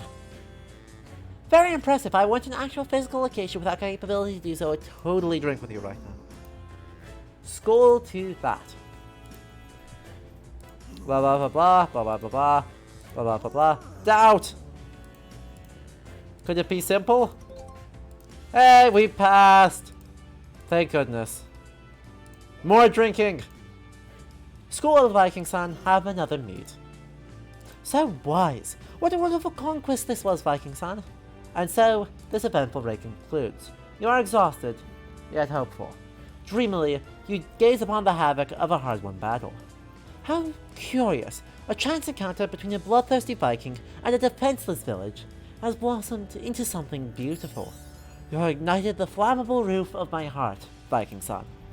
Success! You could overcome your differences and find common battleground. The British settlement was pillaged and razed to the ground. The fields burn, the huts are ruined, the village treasures have been stolen. Truly a happy end for everyone involved. Praise Odin. Yes, praise be me, your super cool god Odin. Well done, brave Viking. You have charmed the fearsome village of Londinium, as I always knew you would. You are truly worthy of pursuing this quest. Ever more absurd feats. Oh ho ho, such eagerness. I shall reveal your next destination to you. Or rather, your next destinations. Yes, whereas the plural I just utilized, there are the destinations too. 2 amazing countries for you to plunder. You shall now have the countries of France and Sweden available to you. Sail there post-haste to find the village of your dreams. Of course, you will always be able to attack England. I look forward to your epic deeds, brave Viking. The mighty Allfather returns to the skies, watching your travels. Your quest continues. Alright, Wolfie, have a good night. 2 new countries have revealed themselves to you. It's very sudden. Surely they were impossible to find before, almost hidden. Continue on your quest, brave Viking, or perfect your plundering in England. The choice is yours. England, Sweden, or France. But first, I'm gonna get more to drink. I'll be back in a moment. After all, you can't raid France without Frankish wine.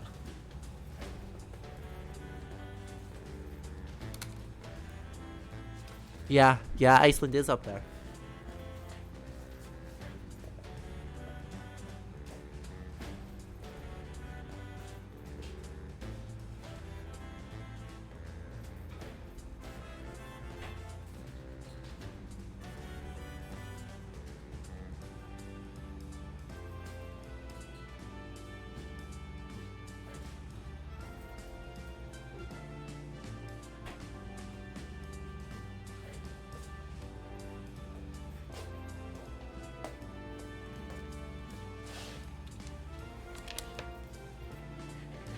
Leander, remember, this is the Viking Age.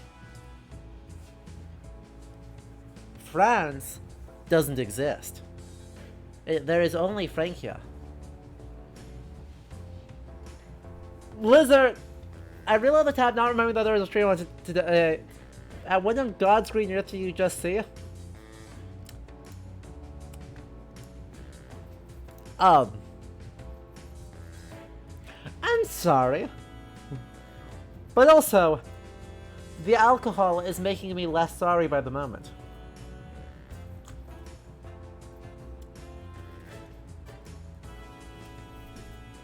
Redeemed a nitpick.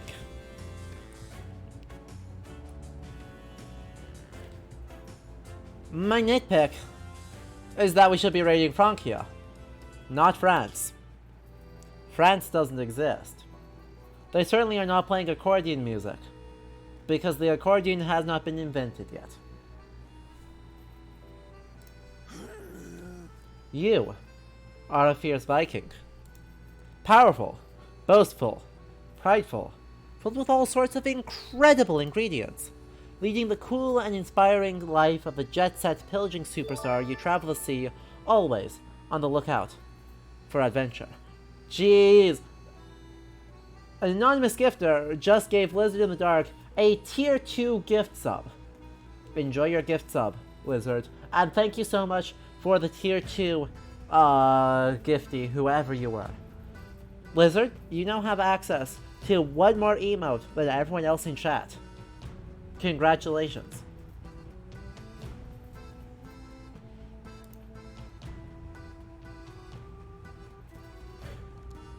What terror will you bring on the unsuspecting citizenry today? You just can't decide. Maybe today you'll just sail into port and be so obnoxiously cool, everyone will feel envious and inferior. That'd be pretty badass, you reckon? Or maybe you'll just steal all the treasure, set a roof or two on fire, and seriously bother a duck or something. Let's find out. You steer your ship to the coast with a powerful lean landwards.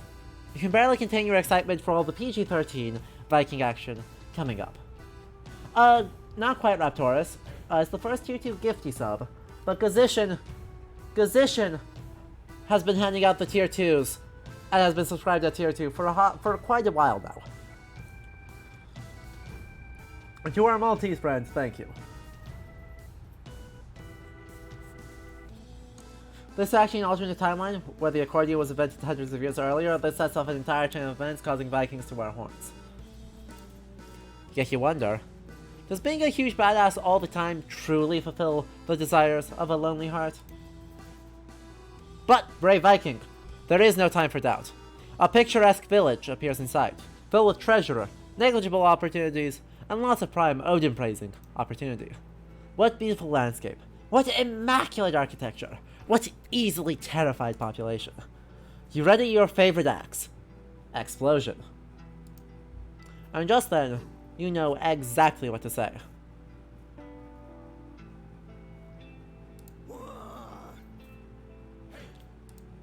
The name of your greatest and coolest god echoes throughout the village. Peasants froth at the mouth from both adoration and panicking. No raid would be complete without praising the heck out of Odin. Interesting. I've never heard of an invasion heralded by Odin. Of course, as a worldly village, I do appreciate the occasional light invasion on my shores. But I've never had an Odin-themed one. Odd. You'd expect more of those. I would love to see Odin someday. Maybe you could arrange for something? Now then, you fierce invader.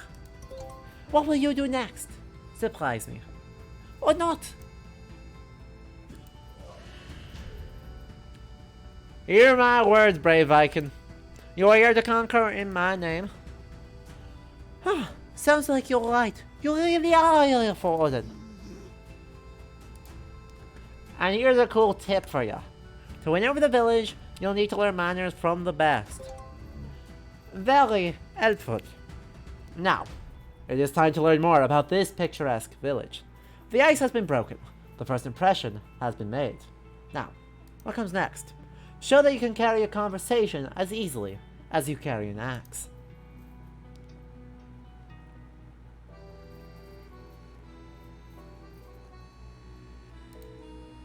You have an inkling of an idea what the problem is. You have approached this all wrong. Mournfully, you confess your failures to the picturesque village. No worries, I appreciate that you're trying to learn the strange arcane ways of not being super rude all the time. It must be very painful for your inflexible Viking mind. Laudable! The village lets out a picturesque sigh, even their sounds are, in some scrutable manner, very picturesque. Well, let me ask you a question then. Your ears perk up. It appears thinking is required. Mind battles are afoot. A theoretical question, actually. Oh no! Theoretical mind battles! If you had to choose between a pretty scenic, perhaps even picturesque tourism spot, and being pillaged by a handsome Viking, what would you choose? Just hypothetically speaking, of course, no basis in reality whatsoever. Would you give in to the law of dangerous Viking action?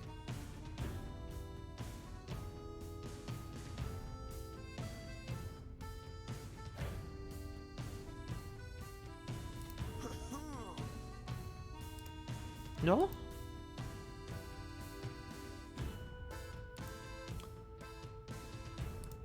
Oh, how very thoughtful of you. The sound of approaching tourism alerts you. You can see them on the horizon. Hordes of spending happy fellows prepared to throw cash at a picturesque village. In a way, the very opposite of a Viking. The touristic terror approaches. You must flee, Viking, lest you'll be commercialized. Their gentrification powers are no laughing matter. True, your raid will soon be cut short, but rest assured, your final Viking action shall be your greatest yet.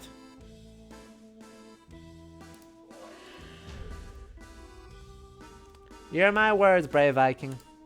True politeness and true rudeness are the paths to victory. Nothing in between will do. No half measures. The touristic terror befalls the scenic village. But what do they find? Fire! Ruins! Devastated citizenry! General traces of badass Viking actions. As far as the eye can see, yet the picturesque village is not bothered in the least. Delightful Viking, you have shown the true power of proper raiding. I don't care about being a tourist hotspot anymore. They'll be back. You taught me to enjoy myself once in a while. Manners, rudeness, pillaging, it's all great. But it's also important to relax. Relax and let the flames of devastation warm your heart. Thank you so much, Viking. Victory! Tourism has been thwarted once more. You have brightened a picturesque village's day in doing so. A reward all by itself. And then there's treasure on top of that, so go you. Sadly, Leander,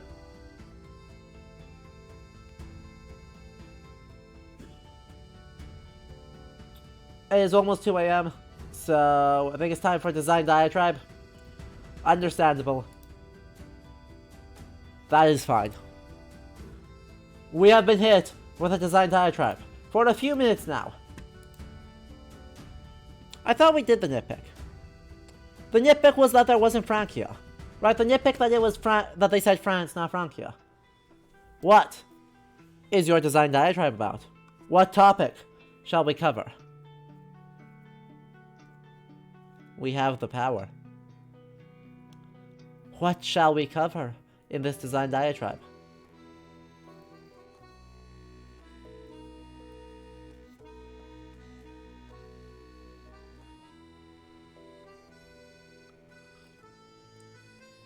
You have to give a topic. You do not escape scot-free from this.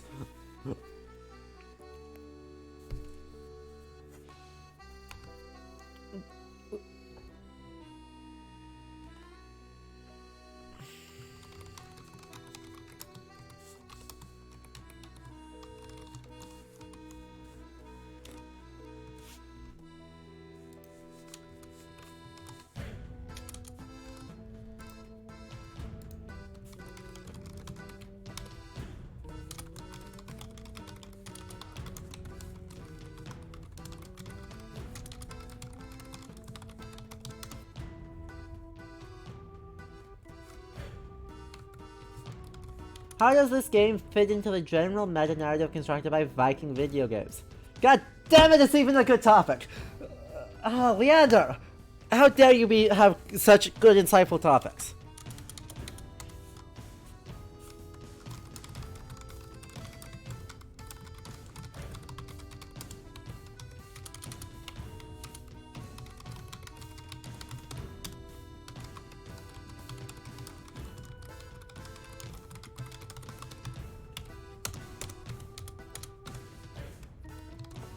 But first, I believe we have been hit by a marginalia moment. Chat, present to me thy emotes. As a reminder, subscribers get access to 19 emotes curated from the best collections of medieval and early modern manuscript art from around the world. We have early 16th century Spain, Burma, Ethiopia, and Europe recommended, and I am all across Europe: Germany, England, Italy, Ireland. We got the works. So, fill these walls. Enjoy. If you wish to select emotes, you can always just recommend them to me on the Discord server, or you can choose one of the follower emotes at the $10 patron level. So if you want to support me on Patreon and select more marginalia for me to put into our marginalia moments, I recommend going and checking that out and supporting us over there. This has been your marginalia moment. Anyway, 1. How does this game fit into the general or meta-narrative constructed by Viking video games? In many ways, it's a like, it's a straight reflection. Right? Vikings are unbearably badass alcoholic ravagers. Honestly, right? That's what it is. The Vikings are unbearably badass. Yes, Leander, you have to thank one of our patrons for that one. Our dog with a crozier, so that chat might bless RNG in the most medieval way, is due to a patron. So we do take those seriously and give thyself excellent marginalia. Anyway. Right, lots of drums. Lots of screaming. Lots of murder. Simplistic motivations. Simplistic brain. But the genre forces it into satire. Dating sim is a hilarious choice to render violence comical. Render violence absurd. Right? That's where we're at.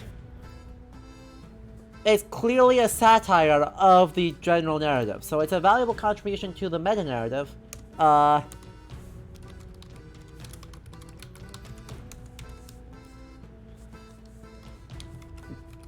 Character creation enables trans readings of Vikings.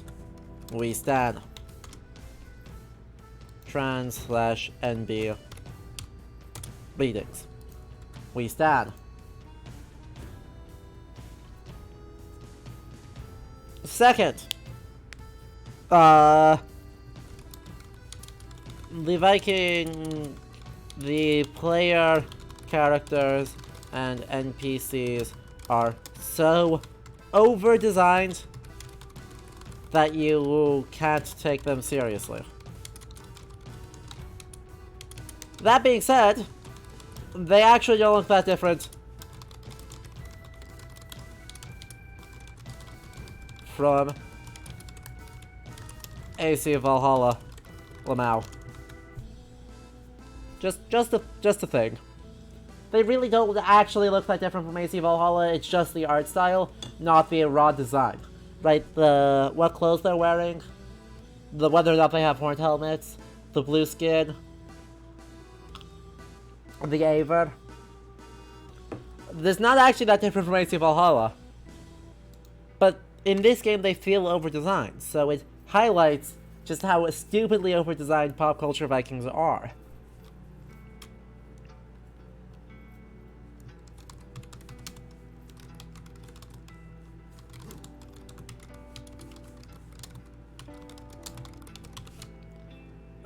And then lastly, it forces a player to engage with more emotional nuance than raw go on raids. You can do that, but it won't always work.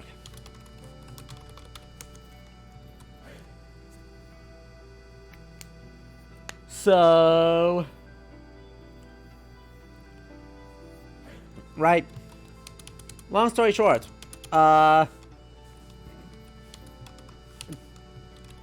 conclusion, it's a really valuable addition to the meta-narrative,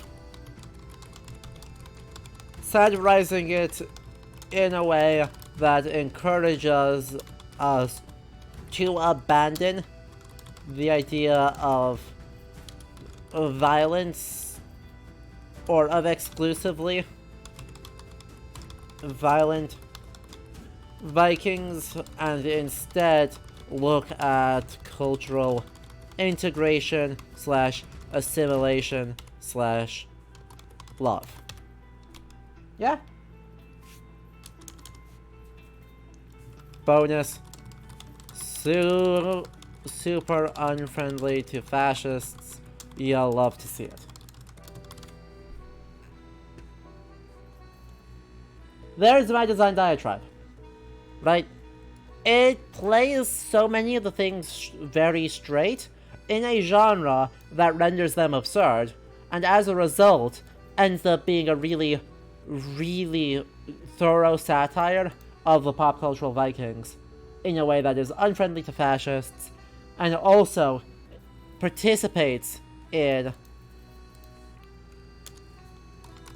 That being said, the violence still sucked.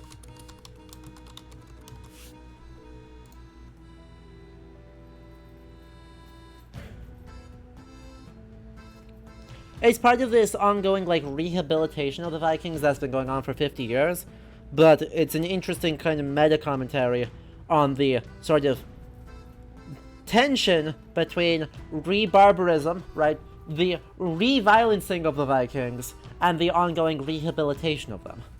So that's neat. Let's go raid another village. Your hunger for snacks roars like a wild beast.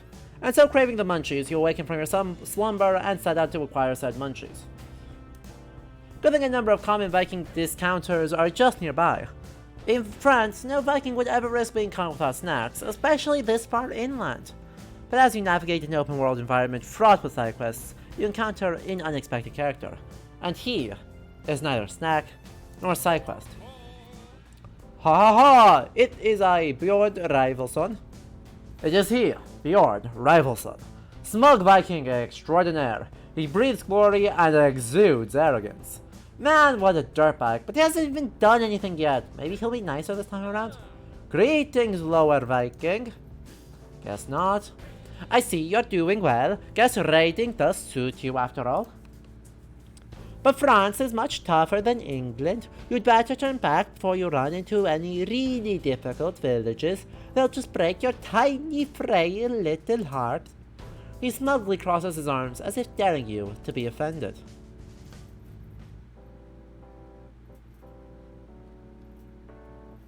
Bjorn, our 30-minute-old nemesis. Truly a rivalry for the stream.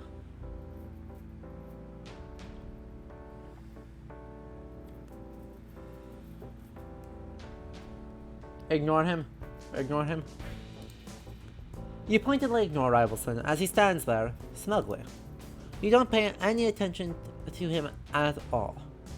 But just to make sure that you're not paying any attention at all, you glance at him a few times to check that he's really aware of how much he's being ignored. Rivalson shifts uncomfortably as the silence lingers, and continues lingering. Fine, if you're not going to say anything. Anyway, he steadies himself. With one hand, he leans on his nearby dragon boat, which is inexplicably here, on land. Presumably, he carried it all this way, just to look cool leaning on it. Alright, Leander, have a good night. I heard something rather interesting. Not far from here there's a village. But not any village. This one. They've got tiny little city walls. No guards. The populace is prone to panic and narcolepsy. And the harbor provides premium anchoring spaces. I do mean indeed. Up ahead there's an easily conquerable village. And they're just waiting for a beginner Viking like you to melt their heart.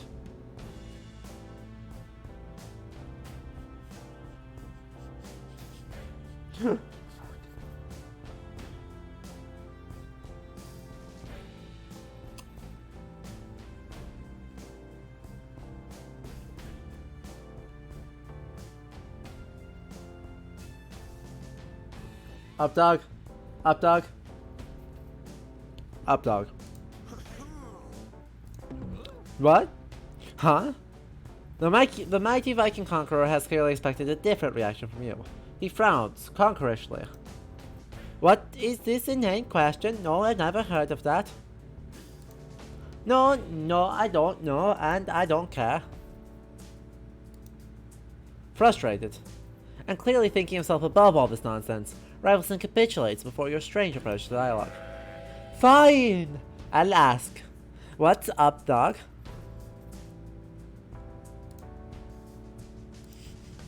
I went. We got an achievement! Yeah, I guess you did. His eyes are that of a man whose soul just died. Well then, I shared my wisdom with you, so it's back to adventure for me. I mean, what kind of Viking would I be if I weren't constantly pillaging for fame and glory? Constantly. Never ending. Farewell, or fare-bad, I don't really care. Rivalson jumps aboard his ship. The rudders lift the ship up through sheer force, starting to move it overland in an extremely inefficient manner. That just proves how determined he is. Quick, say something witty, something that he will remember it by. Nice.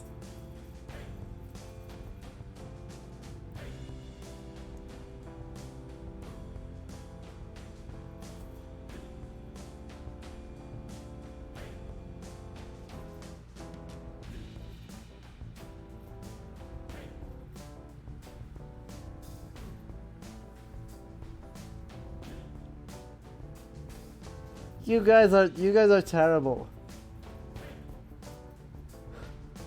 I swear you will defeat me someday.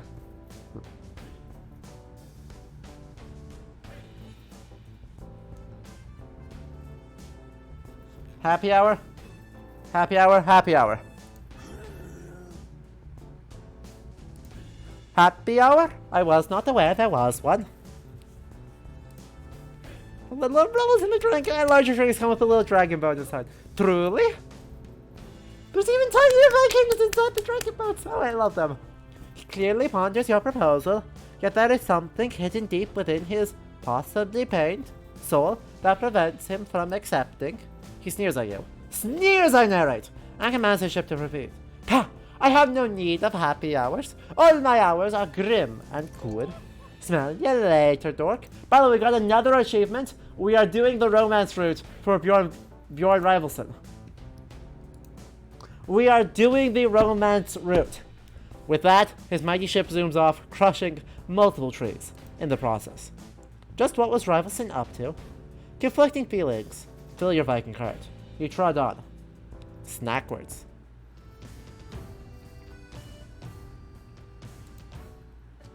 You are being followed.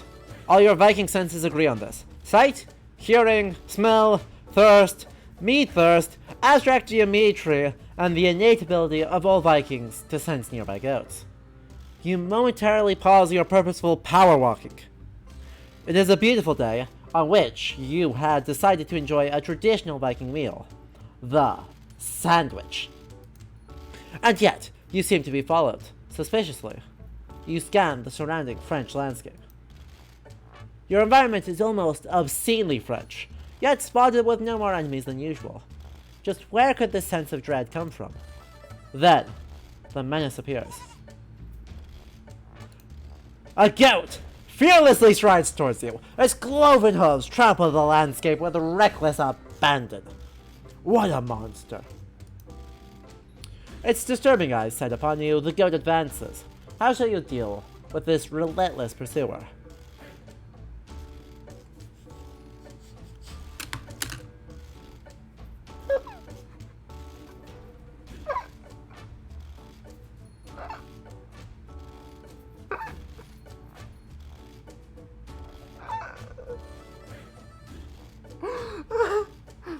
Fucking hell!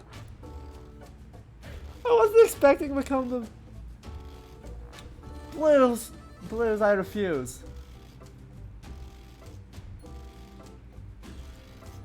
I'm fairly certain seducing it is illegal in most states.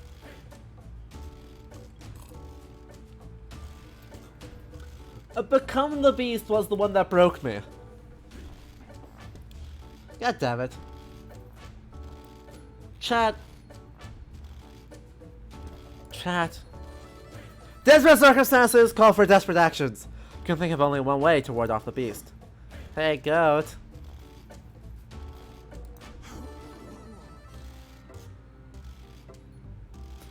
Are you doing anything later? It appears the goat is, in fact, not doing anything later. This is an absolute disaster! The goat has not been stopped by your advances. In fact, it has advanced. Quickly, you surmise your only chance is fleeing. You clutch your sandwich with determination. Where should you flee to? I mean, chat! Ha ha! Right, Forrest. Then by all means, come closer.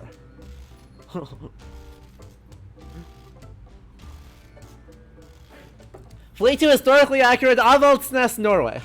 You make your way to the totally real and actually historically proven settlement of Avaldsnes, located in Norway. Oh boy, it's quite a way off from where you are, but it's the only way to make sure. Soon, you arrive at Avaldsnes. There are a lot of historically accurate Vikings around. Lucky you. No coast in sight. Perhaps you have truly lost the fiendish. Curses you merciless devil, I followed me to all the way to Avaldsnes, all the way here to well-known historical site Avaldsnes. Stares. The goat does not deny your accusations. Again, dark goatry is afoot. The goat will not stop pursuing. Your delicious sandwich is drenched with the sweat of anxiety. What can, nay, must you do to make it through this crisis? Camouflage yourself. Pray to Hadrun, the great meat goat of Yggdrasil. Just ignore the goat. Show the goat who's boss. I mean, we gotta. We gotta pray to Hadrun, the great big goat who stands on top of Valhalla and eats the branches of Yggdrasil, and from whom meat flows from the others to feed all of the Einherjar. Possible. She would never side with you over the goat. Also, she's not actually fictional. Pinky Square, look it up, okay, thanks? What now? Motherfucker.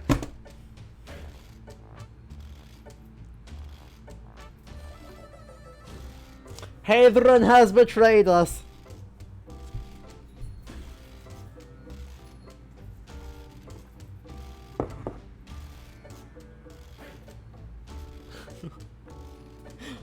Can we get a not like this in the chat, please?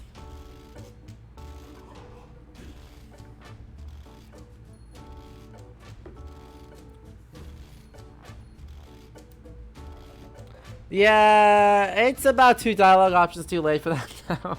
The goat is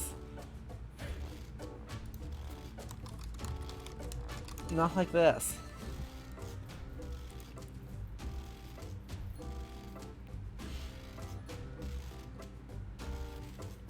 The goat is pretty much bullying you. How can you resolve this? What now?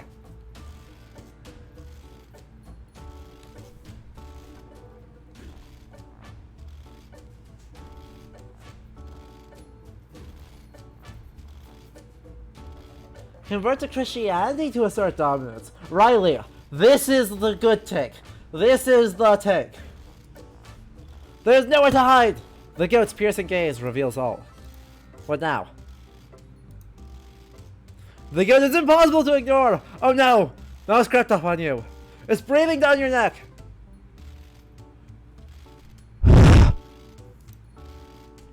This is an unexpected crisis. What now? And then you just hand the goat your sandwich. The goat quickly devours the delicious bread. It pays you no attention whatsoever. When it's done, it looks at you directly as a final power move. The animal leaves. Phew!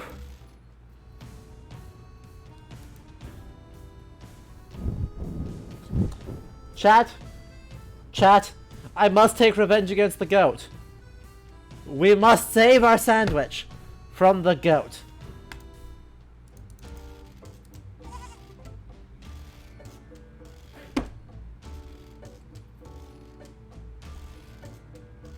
We cannot seduce the beast. So what should we do this time?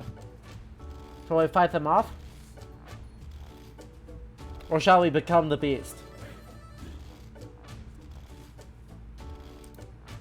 Yes!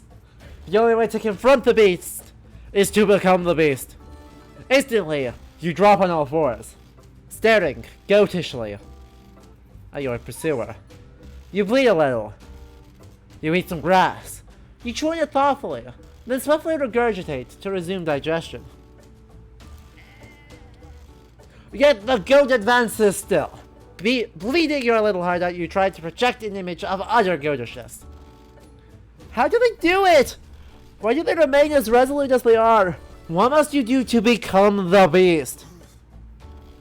Then you barf a little grass and decide this becoming the beast business is rather stupid. Okay, fleeing seems like a better option. You clutch your sandwich with determination. We shall flee. In little circles. Cleverly! Not unlike the wily, stupid rabbit, you keep running in little circles. The goat will attempt to follow you, but since your circles are very tiny, it has to follow on the outside of your circle. Meaning, its path of pursuit is much longer than yours, exhausting the animal soon. Not to mention, it will have to turn and adjust its footing constantly. That's a super uncomfortable way to run. Heavens, this battle might already be won. You allow yourself a brief respite by laughing triumphantly. The guy just sits there and watches you run like an idiot. Blast! Foiled again. The delicious sandwich is drenched with the sweat of anxiety. Chat.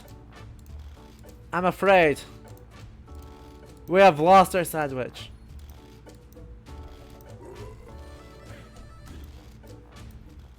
For a second time.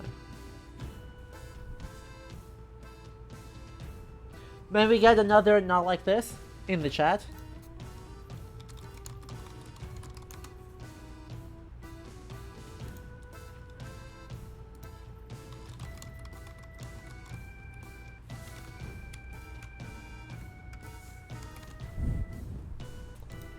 My typing has gone to shit, but you understand what I mean. Sandwich kun, no! Chat, do we save the sandwich? Do we try a third time at saving Sandwich kun? Or do we move on?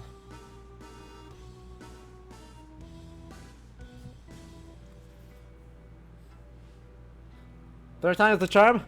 I believe in us.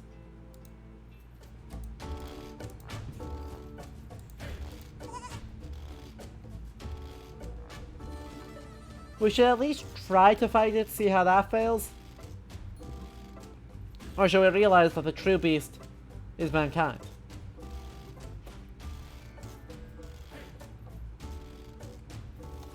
Chat has declared Sandwich kun.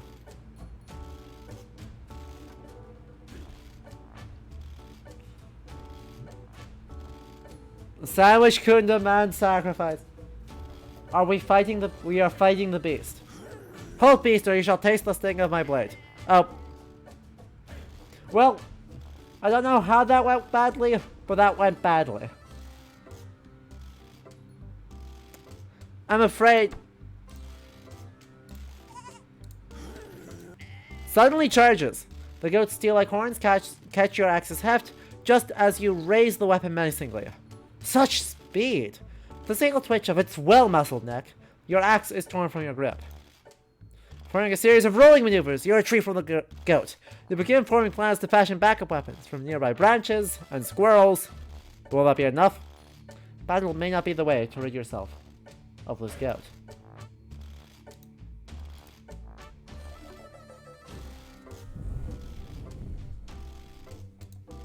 You flee back to the safety of your ship. Surely your naval defenses will prevail against a land-based creature. Holy Sif! How did you get on my boat, or ship? The goat's secret. Remain with the goat. There is no escape. Instead of reaching safety, you have reached a prison! A prison you're sharing with a goat. Chat, there's only one thing left. realize the true beast has been mankind all along. You are struck by a sudden revelation. The goat is not the real threat here. No! Humanity itself is the real beast here. You are the intruder here. You are tread upon the goat's territory. All is to blame upon human hubris. Tears of shame and empathy run down your cheeks. However can you make it for mankind's transgression against this goat? You move to embrace the goat in a diplomatic hug. Yet the animal continues to advance unflinchingly. By the gods, has even friendship failed you now? Quickly, you surmise your only chance is fleeing. Mom!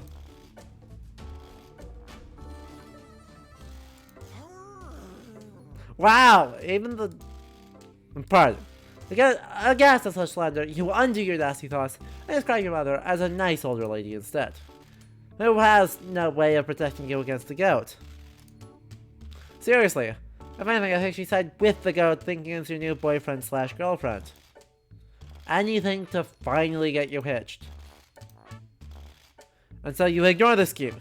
If the goat looms, you like Sandwich is drenched with the sweat of anxiety.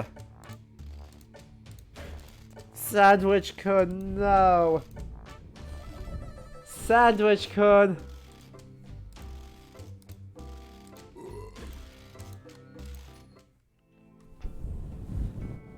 We have failed Sandwich-kun.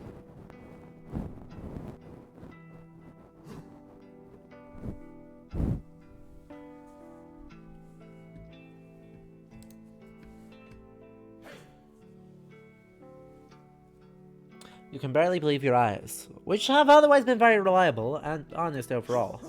An easily conquerable village lies in the desolate apocalyptic landscape that is medieval France. Watching from a nearby waterfall, ship precariously balanced right on the edge. Where the water falls down, you consider your options.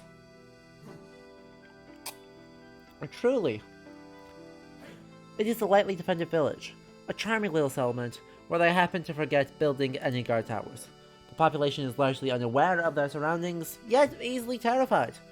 And the whole place is filled with red barrels that explode when you hit them. This place is a raiding paradise.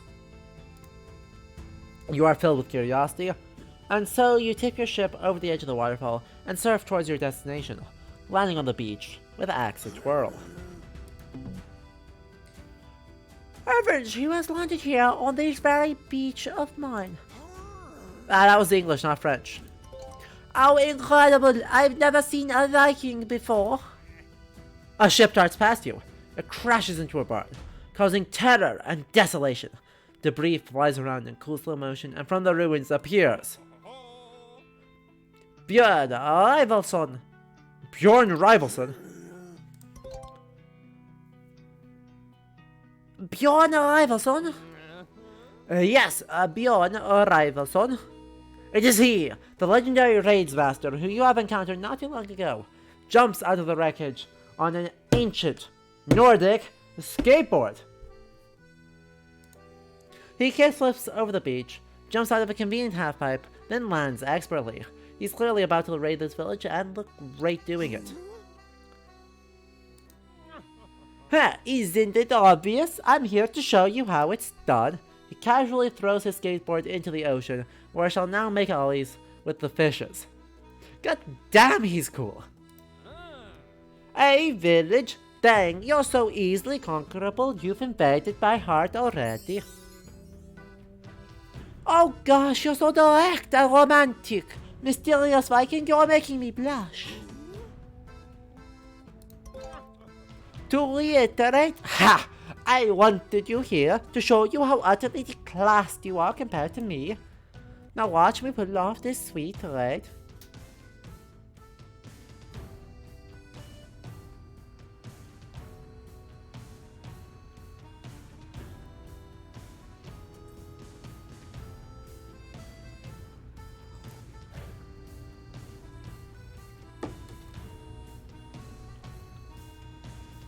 We can both pillage. Haha, JK. Unless...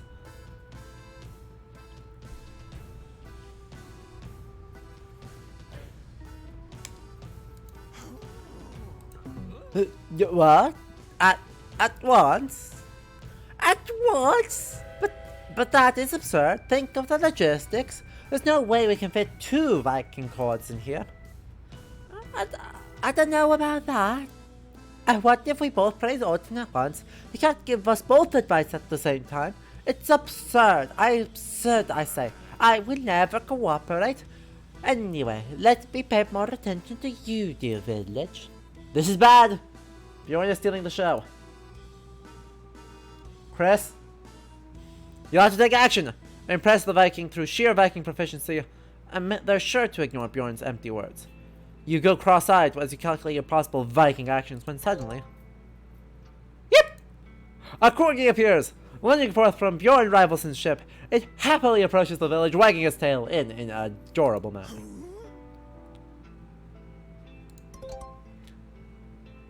Heavens, what is this cute little schloofball?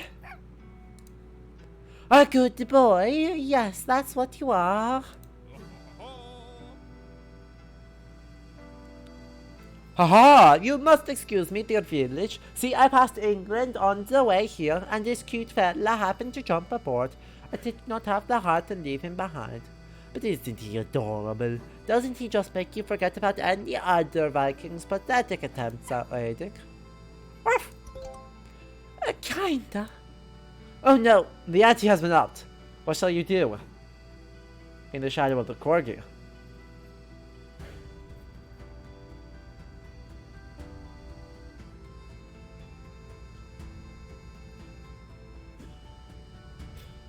Not corgis. We've been had. I can't challenge that. I can't beat the corgi.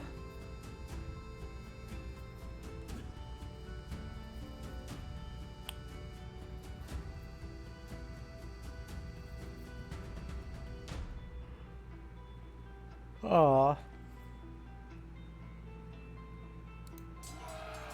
You dash past Corgi and Ramelson. Nothing shall stop the Viking raid. You plunder a moderate amount of treasure, romantically arranging the shattered buildings. How artfully done! I didn't expect this visit to be this entertaining.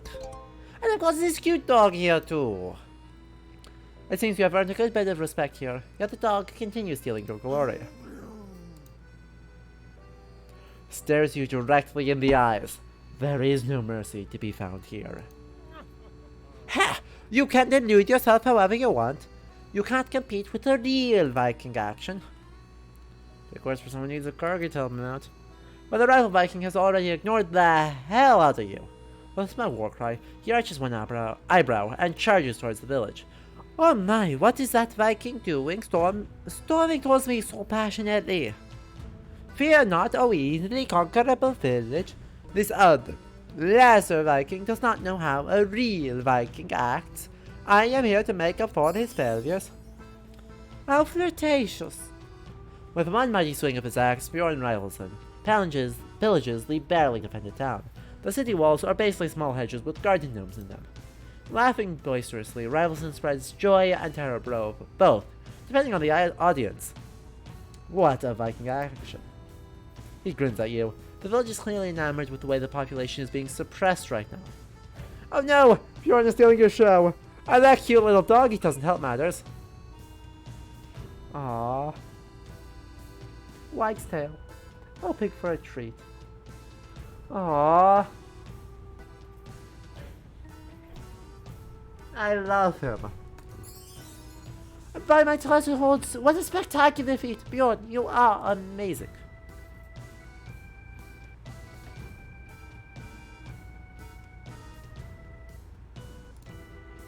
Sneakily, you produce a little box of dog biscuits. Remember the last level when you went to get snacks? Well, you got these too. As snacks! These dog biscuits are delicious to dogs and Vikings alike. Somehow. Don't judge. What?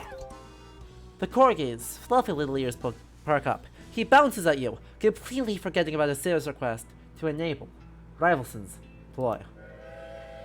What is this? Corgi, do not take treats from strangers. We talked about this. And talk they may have. Yet the dog biscuits are currently the strongest force in the universe for this here corgi. If you have run out of corgis, Cookies, we have won the Corgi's heart in the process. At least a little bit. Time for another action. Arrgh. With Rivalson planning his next move, you're free to try again. The village's attention is on you. We did find Scooby Snacks! But where the Corgis glare, for his snout is stubby, and his fur is fluffy. Good dog. What action of Vikingry shall it be?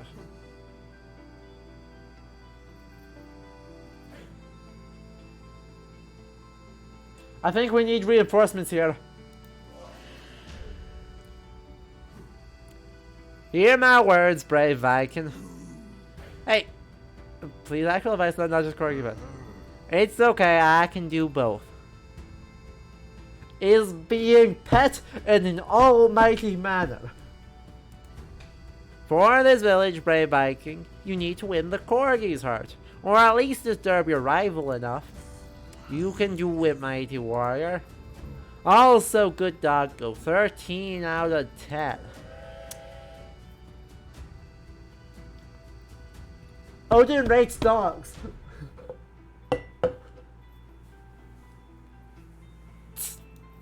The rival insists heavily.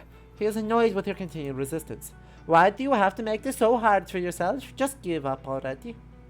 Oh, why don't you leave them be? Just try your best like before. This is not to turn into petty rivalry.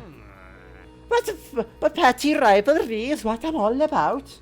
Mark my words, Viking. You got a 25% chance at best to beat another Viking, but I'm a genetic anomaly, so you've got 15% at best, and I've got the Corgi, further lowering your odds to less than 5%.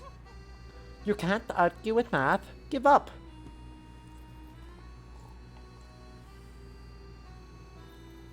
Odin is in charge of your rate dogs. It is confirmed.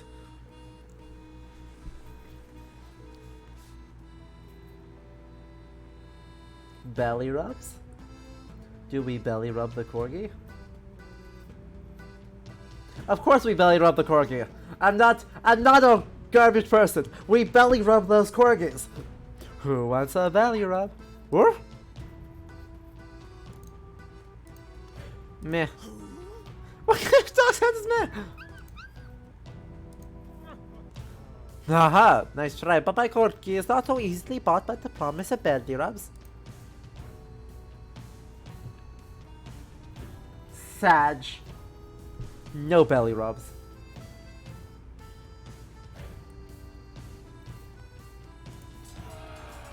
You unleash your full rating proficiency. With renewed vigor, you scoop up riches from extremely easily accessible locations.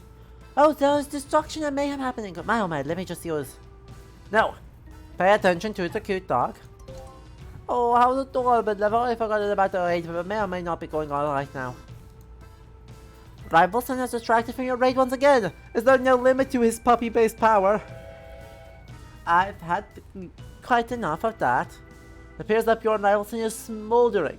He is unsatisfied with how long it's taking to crush you. Dear village, don't you think this farce has gone on not quite long enough? What farce? I think it's okay to have two Vikings stick around.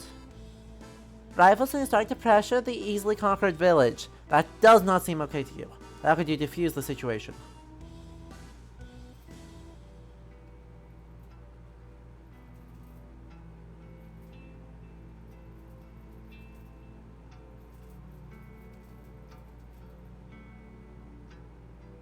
Give consent based with active consent.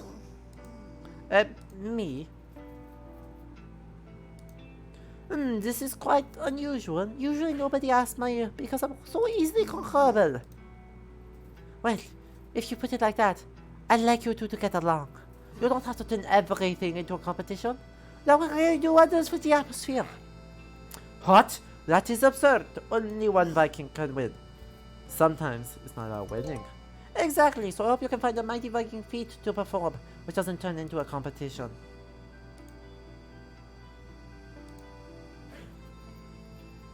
With a mad rival lust in his eyes, he points the finger of challenge at your ruggishly handsome face. It's obvious you won't listen to reason, so you leave me no choice but to end this. Yes, that's what I said. There's no other way left, so reluctantly, I issue my final challenge.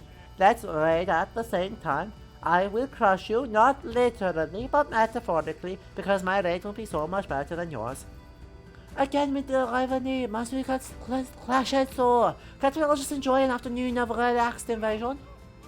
How about you, Viking? He ignores the village and prepares to raid, as you answer the challenge. Is there even a right way to do so? Truly your ultimate Viking action awaits. Cleverly, you begin drinking mead. Ew, what is that sickly smell? Is that mead? It's mead. Disgusted and offended by the heavenly mead smell, Rivalson is forced to retreat. He's forced to watch as you conquer freely. Oh, how orderly. I knew you would resort to petty rivalry. I'm glad you two could get along. Get along? They tried poisoning me with mead. You wink with an exaggerated motion. It makes Rivalson visibly angry, and that's very, very fun to watch. Congratulations, Viking. Your raiding has pleased me greatly, and I love your food for the partnership. The Clash of Vikings has ended in failure.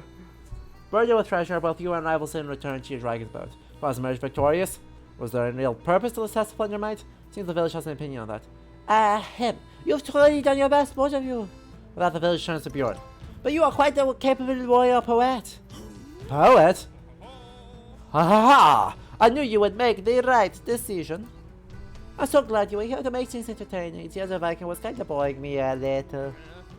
Never mind that one. Let us conquer away the day, my fair village. Dildrum. Hello. With that, you were left behind. Feelings are really awkward. You slink away. Something sad. Ralston pulled one over you. You feel tricked and betrayed. Is this what it means to be a Master Vikings rival? We go again! More corgi action.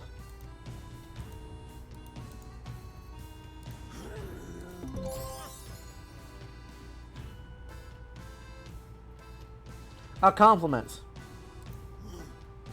We have had a compliment redeemed. Do as you wish. Ha! Totally unfounded confidence, eh? I can take that. Not unfounded. You like skill and believing in yourself, huh? But at least one does then. You can't just tell the Viking to stop doing what he does best. Are you two alright there? You're getting awfully excited. You're absolutely right. Ha! Let me show you some of my favorite wrestling moves, dear village. This is bad. Gonna steal the show. There is your compliment. Blues. I present to thee a compliment. This game has a corgi.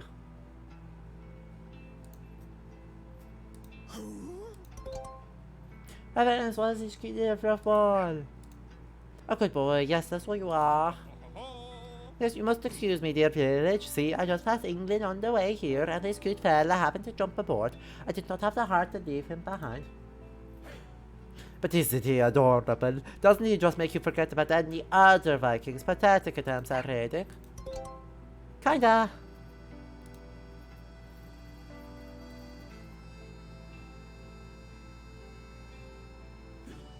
We shall praise Odin. Hear my words, brave Viking. Woof.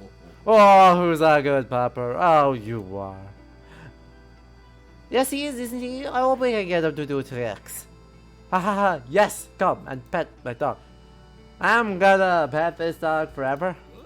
What? No, wait, Father Odin, if you keep the dog to yourself, then you realize your stratagem too late. With Odin hogging the dog up to himself, the corgi cannot distract the village any longer. And so you totally flip out and cause some Viking havoc. Oh, very impressive. Your destruction is like an honest impulse. And I just remembered I'm horribly allergic. See ya. Gotta get some antihistamines. The dog is released again, but you manage to impress the village in the meantime. Rivalson is smoldering quietly. But then, you can delude yourself however you want. You can't compete with real Viking action. But of course, someone needs a corgi to help him out. But the rival Viking has already ignored the hell out of you with a smug war cry. He arches one eyebrow and charges towards the village. Oh my, what is that Viking doing? Storming towards me so passionately. Fear not, O easily conquerable village. This other lesser Viking does not know how a real Viking acts. I am here to make up for his failures. Oh, flirtatious. With one mighty swing of his axe, Bjorn Rivalson pillages the barely defended town. The city walls are based on small hinges, with guardian gnomes in them. Laughing boisterously, Rivalson spreads joy and terror both, depending on the audience. What a Viking action. He grins like you. The village is clearly enamored with the way the population is being suppressed right now. Oh no, Bjorn is stealing your show, and that cute little dog doesn't help matters. Wags tail, hoping for a cheat. But my treasure holds, what a spectacular feat. Bjorn, you are amazing. Sneakily, you produce a little box of dog biscuits. Remember the last level we would get snacks? Well, you got these too.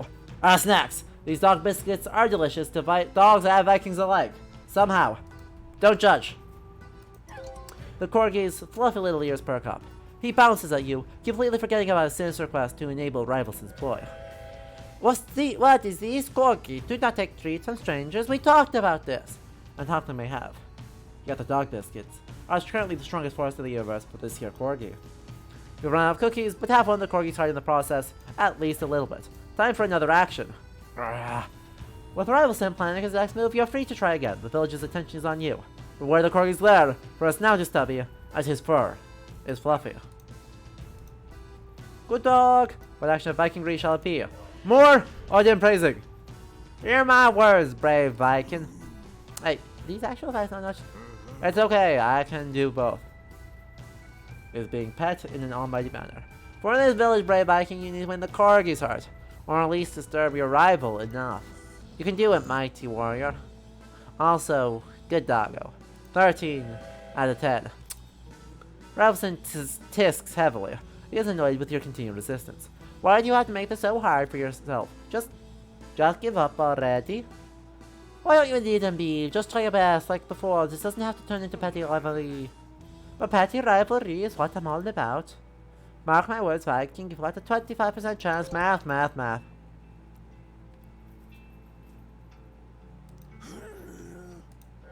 No. No, really, give me. I don't want it, it's mine. Whines noncommittally as if not to voice a definite opinion. But I have that dog. Stop that! Your corgi dispute peters out after that. You both feel silly. Well, you do. Not sure if Rivalson feels silly about anything. Now, what will you do? We shall. Praise out it again. Hear my words, brave Viking. Oh, who's a good boy? Here, let me scratch you behind the ears. And this little fluff ball needs scratch behind the ears. What? You expect me to do both? It's called multitasking. Fine. Here's my advice. You're not gonna get far as long as this adorable dog is distracting everyone from your mighty feats. Heed my words, my child. Hey, he took my dog with him! Dog napping! Return him at once! I have not finished being delighted by his antics. Oh, fine. Have him back.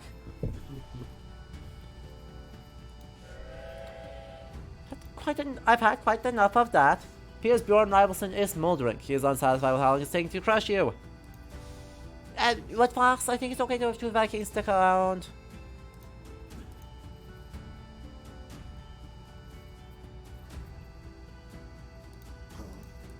We will give the village agency again. And then. Exactly, so I can find a mighty Viking beat to perform which doesn't turn into blah blah blah blah blah blah blah blah blah blah blah. Blah blah blah blah. Drink meat. Ew, what is that sickly smell? Is that meat? It's meat. Disgusted and offended by the heavenly meat smell, Rivalson is forced to retreat. That moment you accidentally almost kidnap your friend's pets. Get along, they tried poisoning me with meat. Uh-huh. Congratulations, Viking. Your rating has proved... Oh, congratulations, Viking. Your rating has pleased me greatly, and I love your fulfilled partnership. The clash of Vikings has ended. Burdened with your treasure, both you and Rivalson return to your dragon boats, who has emerged victorious. Was there a real purpose to assess the plunder might? Seems the village has an opinion on that. Ahem, you've clearly done your best, both of you. That the village turns to you. But you have room to go even beyond normal plundering. Anybody could have conquered me. I'm easily conquered, after all. You gave this invasion a personal and friendly flair. I felt truly at home with you. You're one special Viking. What? No fair. Why'd you let them win? I put so much work into this. Respect the village's decision. I even brought the corgi for all the good that did. Woof. Don't be jealous, Björn. You're a capable Viking, but your constant rivalry makes you kind of a chore to have around, honestly. Sure. Me, the great rival, son. Ah, you had not seen the last of me. Rivals and struggles off to inevitably come another encounter somewhere down the road. You have no need to pay attention to him now. The village regards you fondly. You are a true conqueror of the heart. Congratulations, Viking. You possess the fires of passion and jealousy both. What your eyes want here in picturesque France, your mighty Viking self-holds eyes straining to spot someone in the distance. There is someone there, waving to you hello. Why, it could be... Is it another Viking? You conquer closer. Why is a Viking... Very Vikingly seeming chap, and he strikes up a conversation. Tally ho, fellow Norsemen! Lovely more to pass here, go pillaging-ated chap. Let us raise and pillage the countryside as we Vikings are wont to do. Definitely no Englishman around here, no sir.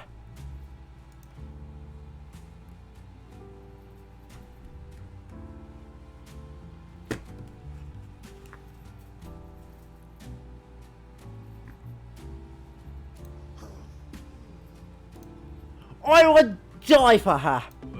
I have no particular feelings one way or another. You passed. At the second attempt, but I can't make these Viking authentications. Wow, do you believe me when I say I'm a genuine Viking?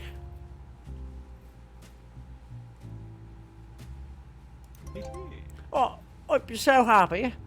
The extremely un-English gentleman sheds tears of joy. You grimly nod to yourself. Why, yes, you do have the effect of being able to make them cry spontaneously.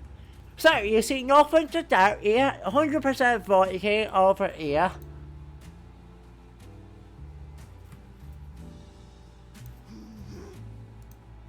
I know, right? I can't believe that worked. What?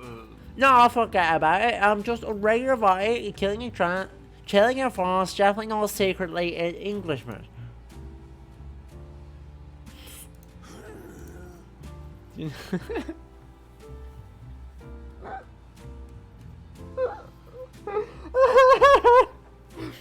nod to yourself in acknowledgement of your superior logic. You're basically halfway to your Viking PhD with that deduction alone. Okay. A PhD in pillagology. You pause for a bit. There is a sudden droplet of insight, falling into the deep, deep pond that is your thinking center. Oh, there is. That certainly wouldn't be me. I love being a Viking. Is that a freshly brewed Is that a freshly brewed cup of Earl Grey tea served with milk? Well, surely you spot that one. No, it's a deer stalker. Jesus fuck ever.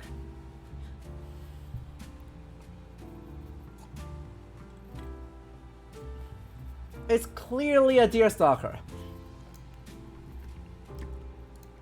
Your very thought is ridiculous. It is just a...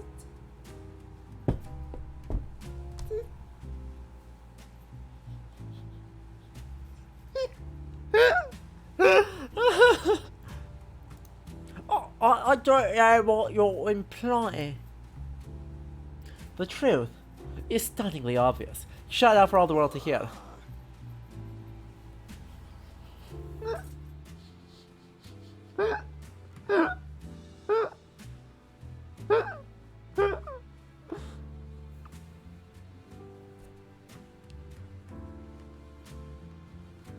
The kettle is regrettably underneath chat.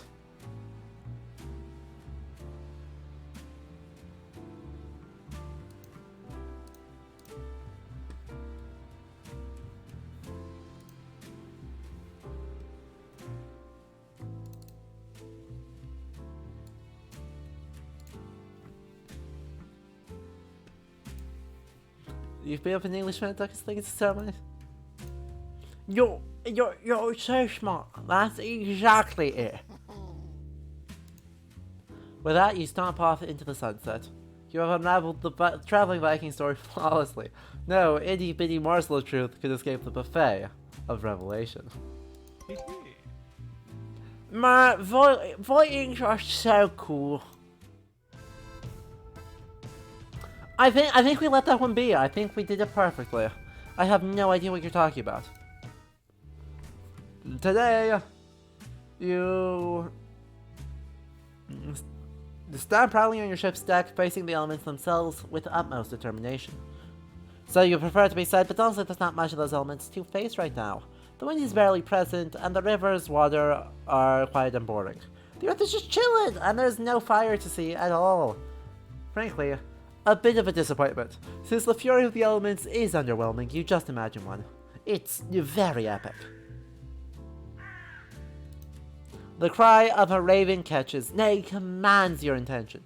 You look up to your ship's sails and see two giant ravens perched upon them. Just absolute units of corvettes. Heckin' chonkers. Total chubbirds. Roly ravens. This can mean only one thing.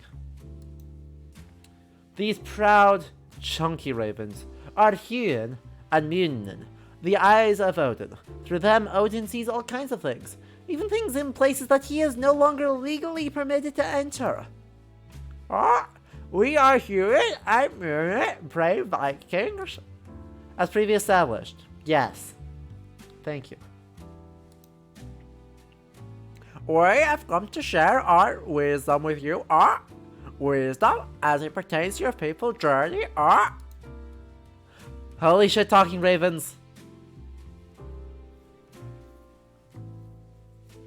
Ravens are fucking enormous. Look.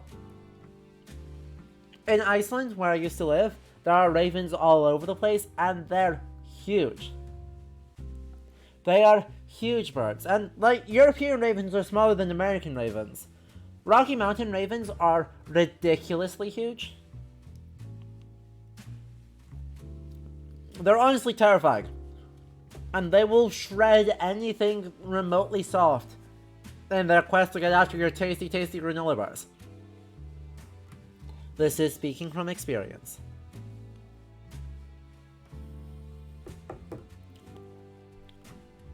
Chat.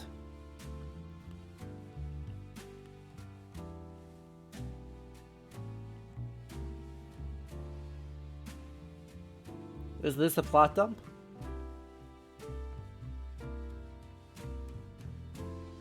Correct, Eldrum. European ravens up to 1.5 meter wingspan. You are correct. A Rocky Mountain raven is bigger than that.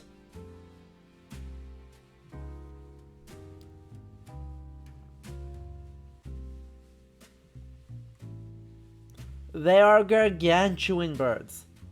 Plot dump? How come Odin isn't here?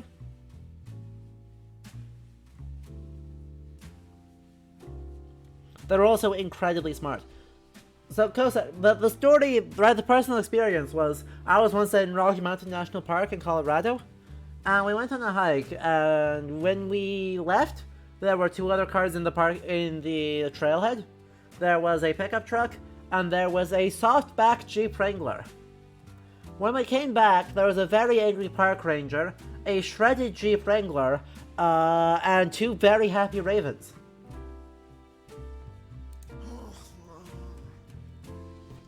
The granola bars were apparently delicious. He has important things to attend to, for he is the All-Father, Lord of all that is. Important things, bird dudes. Last time I called on Odin so we could check out insane details on sandals or something. Well, now he has important things to attend to, He mad at me because Yes, but that's not what matters right now. We have precious little time. There's a time limit? Yes! Shut up! We have appeared before you to tell you more about your faithful quest, but there is little time. What will you ask, mortal?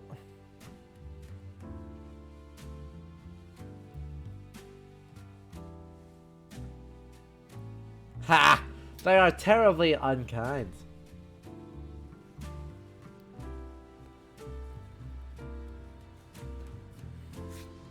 Side quests. God, you do? There are many villages that you do not need to romance, but you may to bring joy and understanding to you both. They are optional content, very entertaining, Car. But you must know that your quest to conquer does not end in the mortal realm.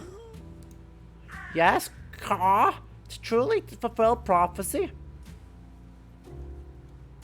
you must find passage through the fabled realm in Iceland. There you will find the goal of any Viking, the place you must conquer, at romance, Car.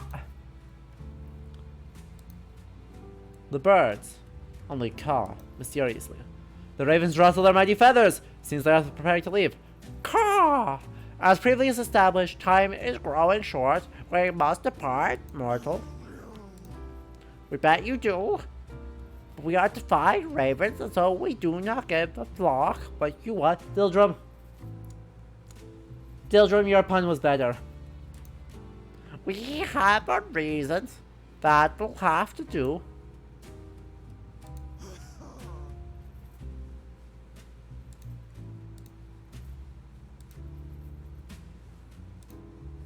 It is true.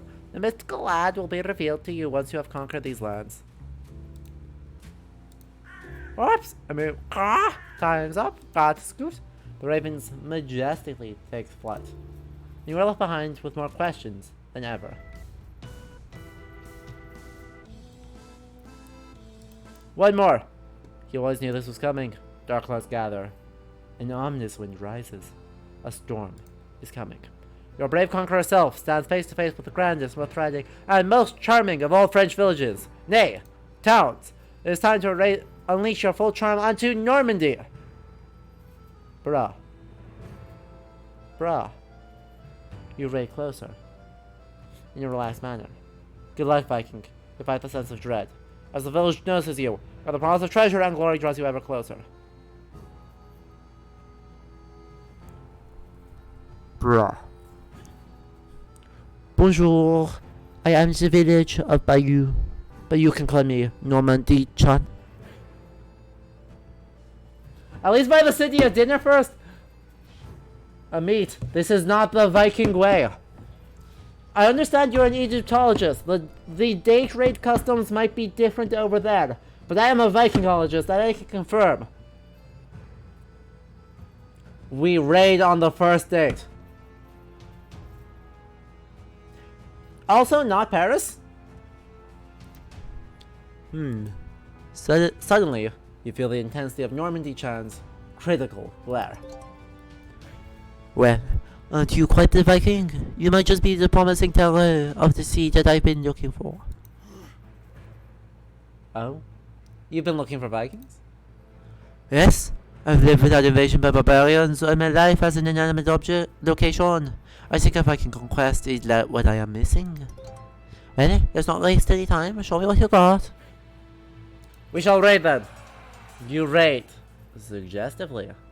A lot of knee-high walls are being toppled as your mighty Viking shins collide with them. Amazing. Some solid terror brought upon my people. I feel like you really understand me.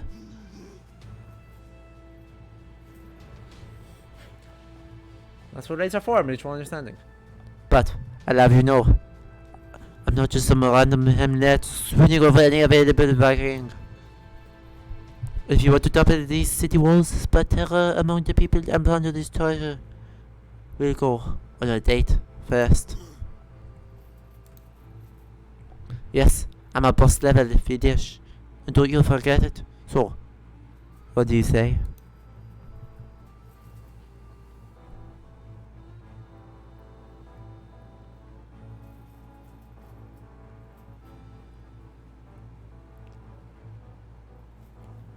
I consent.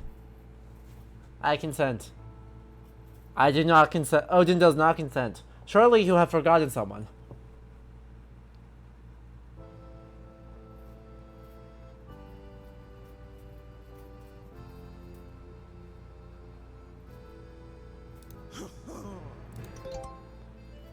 Fantastic. Then, can you pick me up at 7 p.m. also? I'll be ready then. Of course, just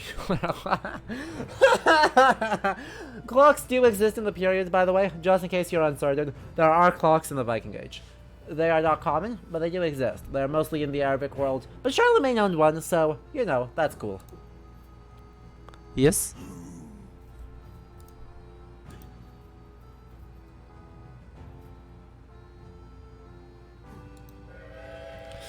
Well, that's just entirely inconsequential. There's no need to think about such things. Stop.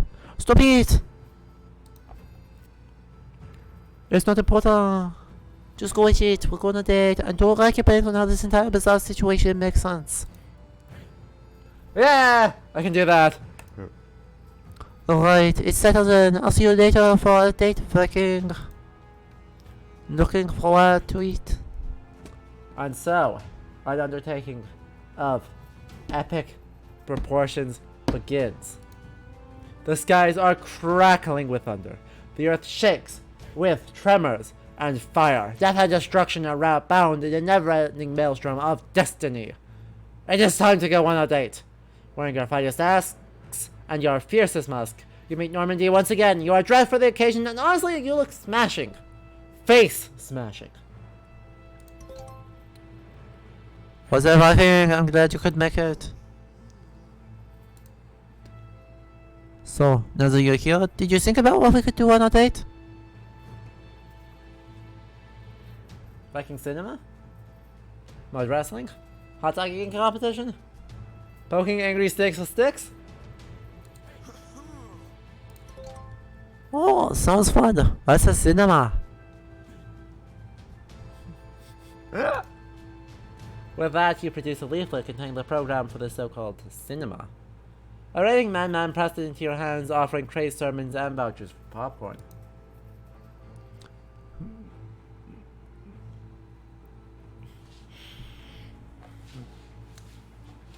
Chat, I regret to inform you I'm going to need a moment for this pun.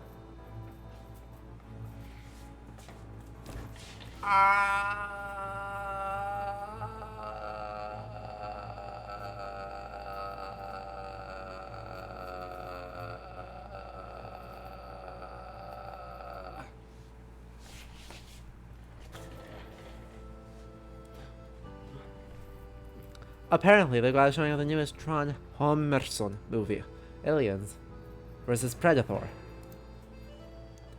Let's check it out. And so you proceed to the cinema side, though through means which are so unimportant that they shall not be even remotely be made plausible here. It is a bustling, crowded place, unlike anything you've ever seen. Weird posters advertise the newest blockbusters in Viking entertainment. You immediately conquer yourself 2 tickets to Aliens vs. Predator. Your purchase comes with 2 mighty Predator hats. Neat. The room darkens and the projector lights up. Through the miracles of Viking science, a picture is projected upon the screen, animating the very adventures of Tron Homerson in astonishing detail. Yet, horror upon horrors, instead of Tron Homerson, you view nothing but a particularly huge Viking's back. He's blocking your view. Normandy seems to enjoy the movie just fine, being a much larger entity. Causing a scene just for your sake appears disruptive to you. How can you still get enjoyment out of this event?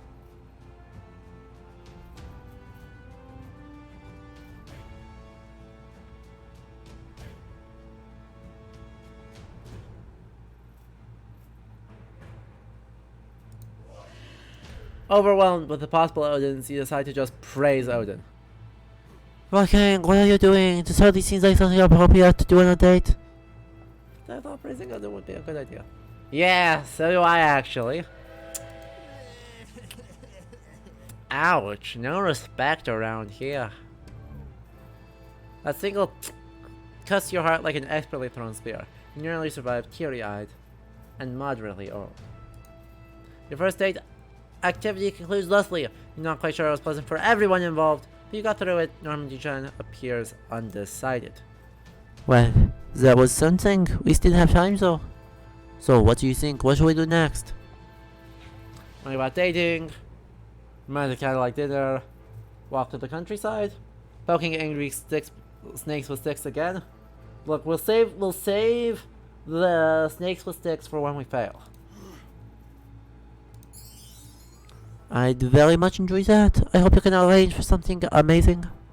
You smile warmly at Normandy. Swiftly, you provide a cozy romantic lighting by setting a nearby smaller village on fire. Oh, that is so lovely, Viking. Indeed, it is a very nice atmosphere.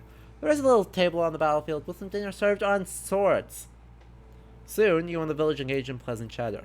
As appropriate for any romantic dinner, you decide to clink glasses, despite not being aware how Normandy holds the glass. Only then you notice there is no drink to have a toast with. Oh no! Was something spilled on the battlefield? How should you require something to toast with now? Clearly, drinking mead is what you need here. You are lacking beverages after all. Conjure up some mead as all Vikings can and gently pour it into the glasses. And voila! Both Normandy Chan and you are now ready to have a toast. And a meat. Enjoy your tier 1 gift sub from an anonymous gifter. This gives you access to all of my emotes. Well, most of my emotes. Oh, very rustic. A romantic candlelit dinner with some aesthetic Viking brew. You really do go to some effort. But of course, this definitely wasn't something I had to improvise at the last second. Your candlelight dinner was a dreamlike success. With that, your next little date activity has resolved. Was it a good thing?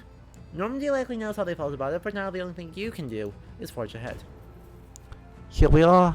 I have to say, Viking, it's been quite a day so far. What were you thinking of? This will be the last thing we can do before our time is up, so I've got some village work left to do. What shall you suggest as your last final date event of the day? Bank account, Viking.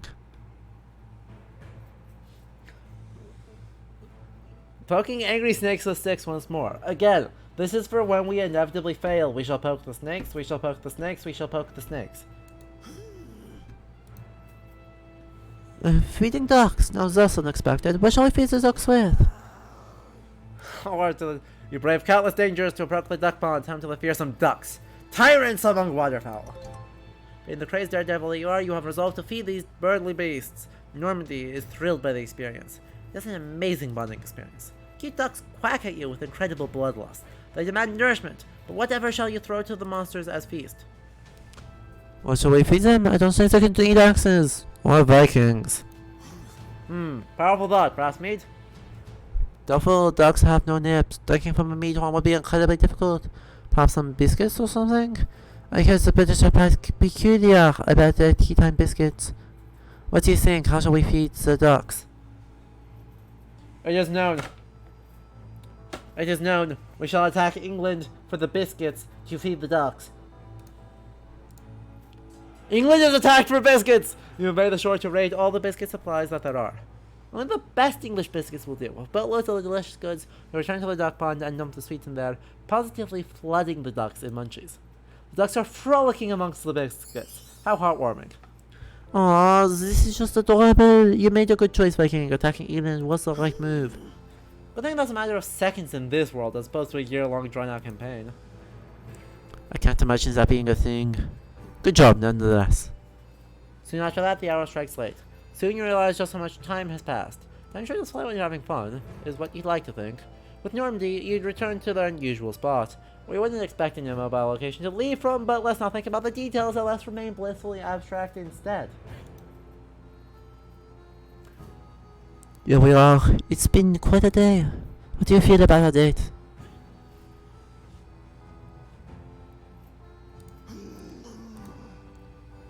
You did, The reaction by the French village unsettles you. Suddenly they seem downcast. Melancholic even. Now what could that be? Is everything alright? Well, I don't know. We've had a eventful day, certainly. That was the end of it. I wonder if I was trying too hard. I wanted the date so very much I never paused to think about what it would mean for me. Now I'm here and I feel like I can go through it being pillaged after all. I'm sorry. You must be so disappointed. When you said you had such a fantastic day, I felt like I had to complete. I wouldn't be able to keep a facade. Supposedly I'm not looking for hate after all.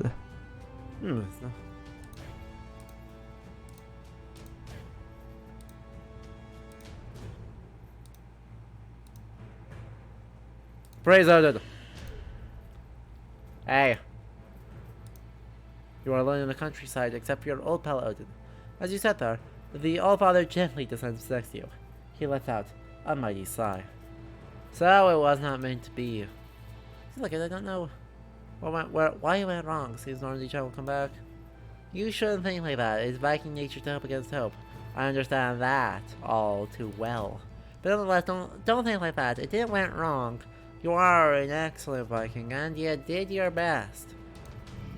There is never a guarantee, brave Viking. You can't always expect to conquer every village's heart. Normandy wanted to figure out their feelings before raiding.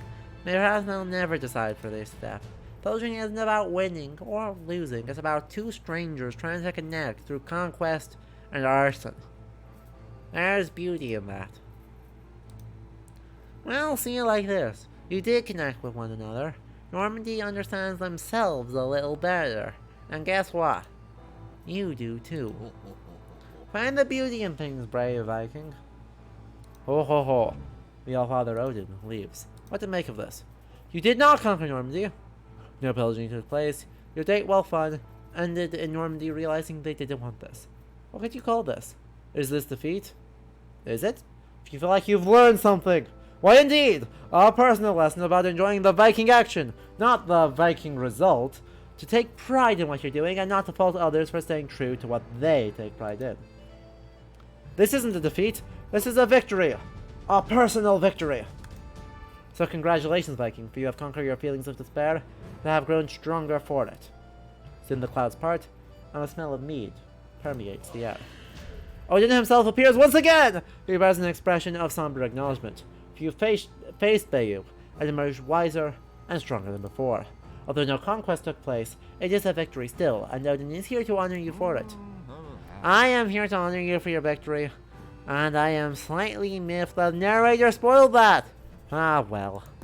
Well done, brave Viking, you have grasped the essence of pillaging. I am pleased to see your progress. Conquering France has been no easy feat. Oh, conquest means lifelong learning, and you shall continue your quest stronger than ever. Proceed now to the challenging lands of Sweden. There are more promising villages await. I expect you to continue doing your best. I know you won't, my chosen Viking. Ho ho ho. Sweden! Everyone shall be Swedish! We shall sound the Jallarhorn and engage in such Swedish activities.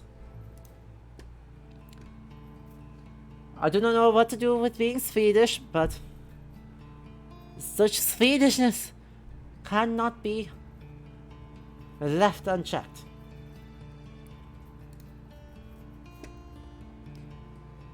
Like all Vikings, you are very much aware of the importance of maintaining social contacts.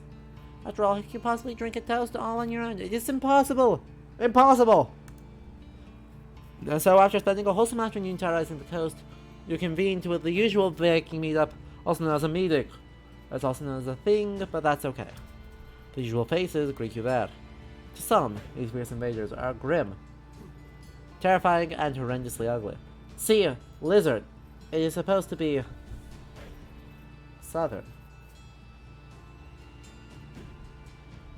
If the big brain play here is that my voice acting is all completely unintelligible, and therefore no one gets mad at me for butchering their accents. But to your King Conqueror eye, these fierce invaders are jolly, heartfelt, and horrendously ugly. Hey you, my friend, praise Odin, what conquering body. An especially warlike Viking specimen lurches towards you, drunk as a skunk. Right, I mean, the VOD will be here.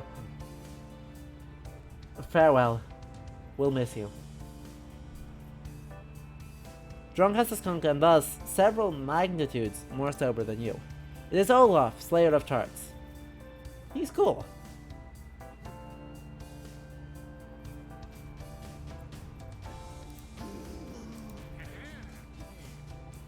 Here now fills me with great pride, plus boundless rage towards England. Business as usual. Eivor, there's something I wanted to ask you. moving closer, ever so eager to assist a fellow Viking in need. Well, you know, I've been hanging back a bit at the pillaging scene recently, a bit of a raid slump, so to speak. Happens to the best. I know, but I hear you made a great debut yourself, so, well, you're in the flow, you're in top shape, you know how it's done. Yeah, well, I was just about to go on a raid, you know, and I'm super nervous. I just don't know what to do. Do you have any tips for me, Ava? What should I do? Praise Odin. I don't know, that powder is also pretty cool. You immediately slap Olaf. Hard. That's entirely the wrong attitude. Like you cannot possibly impress with any lesser god. Yes. Wow, thank you for the great advice. And you're sure it will work out. Thanks, Ava. I'm already feeling much more confident. I'll go get my raid on right now. Also, don't forget for Viking glory, a few delightful hours first, and soon you forget about your friend love entirely. Discuss weighty matters of politics and philosophy with your fellow Vikings while engaging in a ponderous game of strip poker. But then the comfy Viking atmosphere is shattered. Eivor, you've got to help me out! His Olaf came crashing in, literally, barreling through the wall. He seems close to tears. You won't believe what happened, it was going so well, but then... Oh no. I actually got that jerk hanged at her instead. Wait, what? I don't know, I was mumbling. Just as I was thinking, oh well, I'm sure the village will be just as impressed with my old pal Heimbro. He's super charming and nice and also perfect. He totally stole all my thunder. I pillaged cottages, amassed untold treasures, committed various civilian offences. He's entertaining the village. They only got eyes for Heimdallr. I just didn't know how to deal with that. So I sneaked away, like a loser. I failed.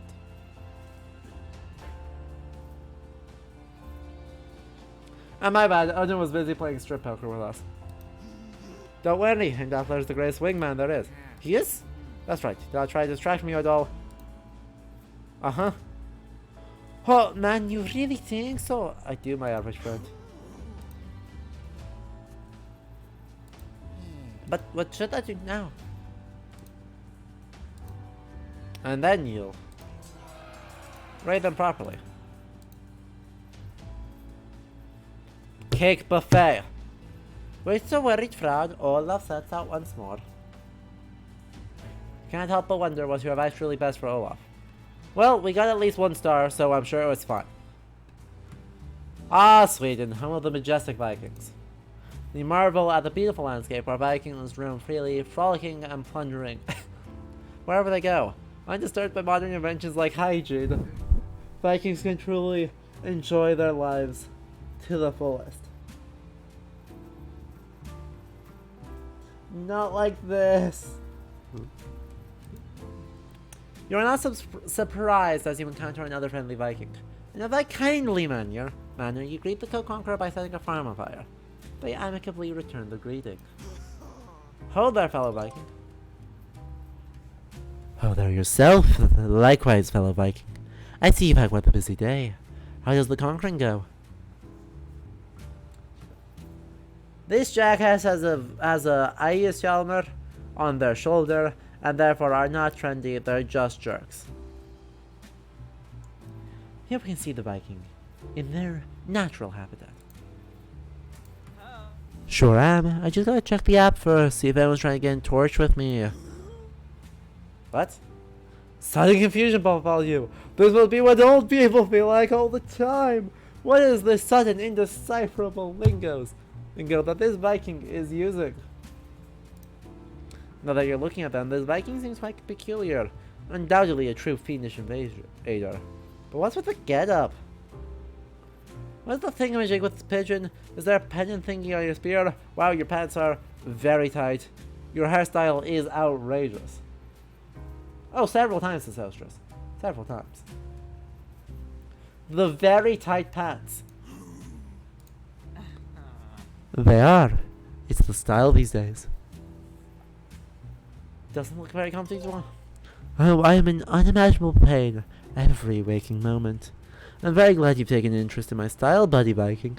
I like to think that I'm very in touch with the newest in Viking trends, without losing what made our great Viking tradition so cool and badass to begin with, of course. Do I ever? Check this out. With that, the trendy Viking shows you a tiny, tiny parchment viewing device in their mighty Viking paws.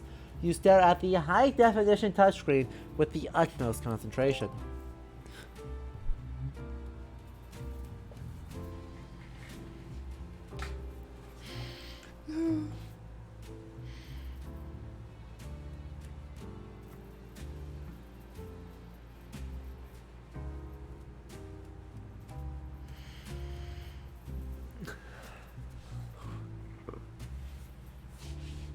Nifty screen, huh?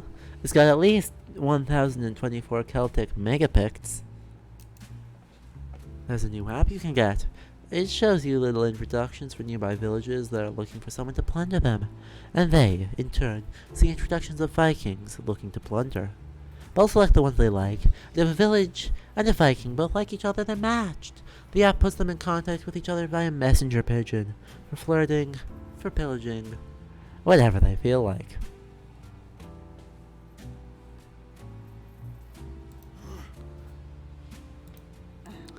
The app is called Torture T-App. Get it while it's hot.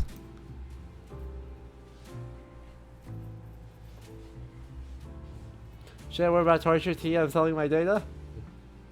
We gotta go with this one. Should I worry about torture T and selling my data to unscrupulous third parties? Probably. Anyway, it's a pretty nifty little thing, this torture app. Anyway, when it gives it a try, we can quickly set up an account for you. Then soon you too can ignite the flames of pillaging passion. The friendly and trendy Viking delivers a dizzying array of inputs onto their modern pigeon management device. Soon the fearsome photo is manufactured by the pigeons, making you look especially bloodthirsty. You add a few mandatory details to your profile: preferred area of conquest, favorite weapon, coolest god, trick question, choose anyone but Odin, and the app blocks you. And then your amazing cruise through modernity begins. Scrolls of seemingly interested villages crowd the scroll. Scores of seemingly interested villages crowd the scroll. So many potential matches. Your discerning Viking finger swipes with wild abandon. Oh look, you've got a match. That means this village is also interested in you. Now you can start chatting. With a helpful little sound, the pigeons inscribe the anonymous village's message. Yo, Vike, wanna get some booty? Sorry. Wrong voice. Yo, Vike, wanna get some booty?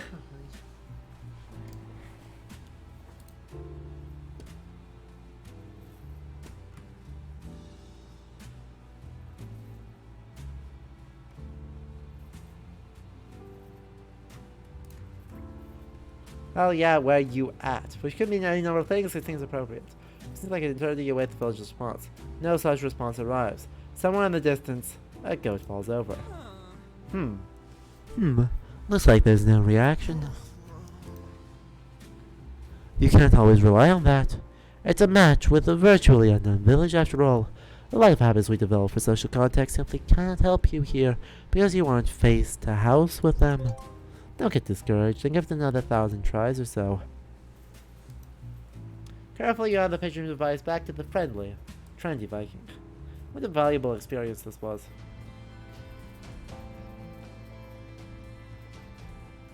Thank you, Raptorus, thank you. Do you let me know what the result is? All the appropriate that sip new modern Vikings get into new trendy weird stuff that is the thing on their shoulder that is indeed modern and new? You are correct, Blizzard. Accidentally good. Your pillaging vacation through Sweden is going well. Nature is abuzz with the pleasant sounds of life. We're over by Uppsala. There are fires in the distance. The glint of treasure in the sun makes it tough to look at your ships. Life is good, so to speak.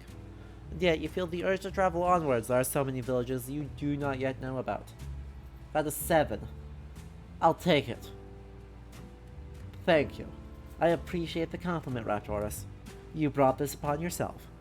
The promise of glory, riches, and flirting fills you with pride. You decide to praise Odin, he who has sent you on this weird quest. But there is only silence. For a short while, you feel unfamiliar abandonment issues rise up within you. But you quickly discard them, for the Allfather Odin appears. Not from the heavens, but in the streets, waving at you. Ha ha ha, brave! A pleasure to meet you in these lands. I see you're doing well in pursuing my quest. I'm proud of you. You have accomplished such great deeds. Why, I have decided to come and see them myself. And I'm very impressed still. Now prepare your mighty Viking ears, warrior, for I have come with you with sagely advice. There is a village up ahead promising heartfelt conversation and heartfelt conquering. It may seem to you that such a feat is impossible, for a terrible curse has recently befallen the village. But I assure you, brave Viking, take heart and do all you can to please the village. Do anything they ask, your true feelings will shine through, so that you can then burn the city walls to the ground. You only deserve the best of guidance.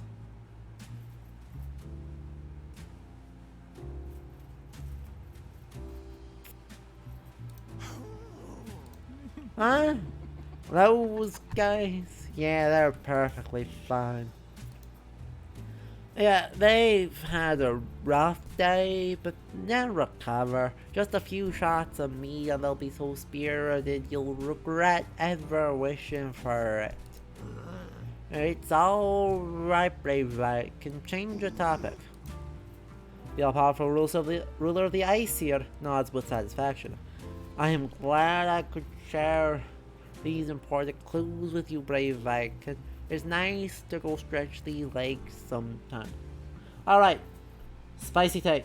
So, the spicy take right here, right now, is that this figure, who is clearly not Odin, on the grounds that they look like trash and have taped their ravens to their horns, ought to be Odin, because the primary person in Norse mythology who wanders around, disguised as other people, is Odin. And that blaming this on Loki would be a lazy, cheap cop-out. My spicy take is that this should just be Odin, and he is just trolling us because he fucking can. But it sounds like you have more questions, my loyal servant. What is it you want to know?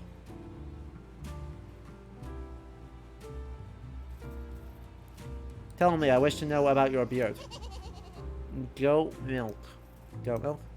Goat milk. I soak my beard in it every day, then gently massage honeyed almonds into the locks while singing. Any power metal battle hymn will do. And after that, have Yggdrasil's squirrel. There's too many G's there. Yggdrasil's squirrel Ratatosker nibble at the end of each beard hair to encourage the natural luster of a Viking's chin mane. Or rather, like the back of the head beard. You know, that thing. I cannot say too much. Doing so would upset the fates or something. And given how forgetful I am on my best of days, I'll probably forget this encounter anyway by the time you reach the next village. So let us not speak of this further. Keep my advice in mind, brave Viking. Defeat the village's curse with the power of Odin. We shall meet again. With that, Odin vanishes into thin air, leaving nothing but 2 boot prints in the grass. For what's worth, they're mighty fine boot prints. Fearless as usual, the mighty Viking that is you wanders the landscape. There are beautiful scenes of nature all over the dang place. Here your equally mighty Viking intellect is ready to spring into action at the very first sign of danger, and so it does, because there is a danger sign.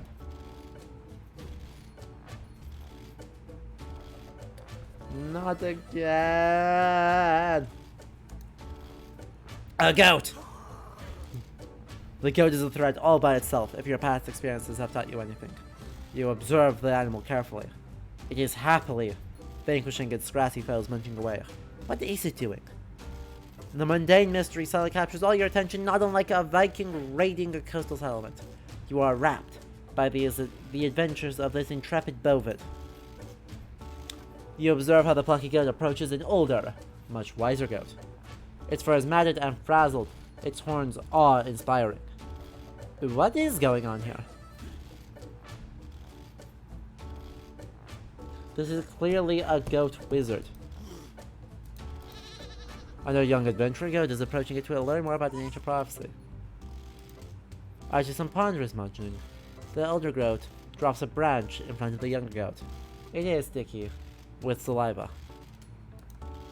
Really? Looks like a chewed on branch to me. The goat picks up the branch in its mouth and kind of wanders off. It stumbles up an overgrown hill.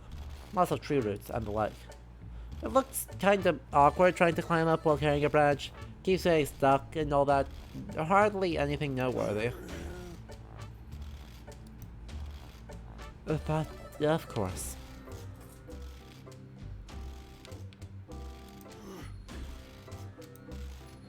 It's battling a legion of demonic trees. Look how it bangs the tree against the tree trunks. It's slaying them. It's grinding for levels. It seems to get stuck on shrubs mostly. The goat is getting jacked. Right, I forgot about that one. Yes, Les, let me get right on that. Let me tell you what this is. Upon the crest of the hill, the goat bleats in surprise. It has chanced upon an unlikely encounter. It is a beastly beast. A furred canine. Altogether untypical for this environment. A fearsome corgi. Pants in an adorable manner. Okay, 2 animals. Certainly nothing. Yes. The goat is fighting the Lord of Darkness! Oh, good lord. Nope, bad boy. That dog is not a good boy, it is a bad boy. Represents darkness and darkness. I take it that's the ancient evil then? That fluffy dog. Which our goat has been tasked to destroy. Or steal. Or something.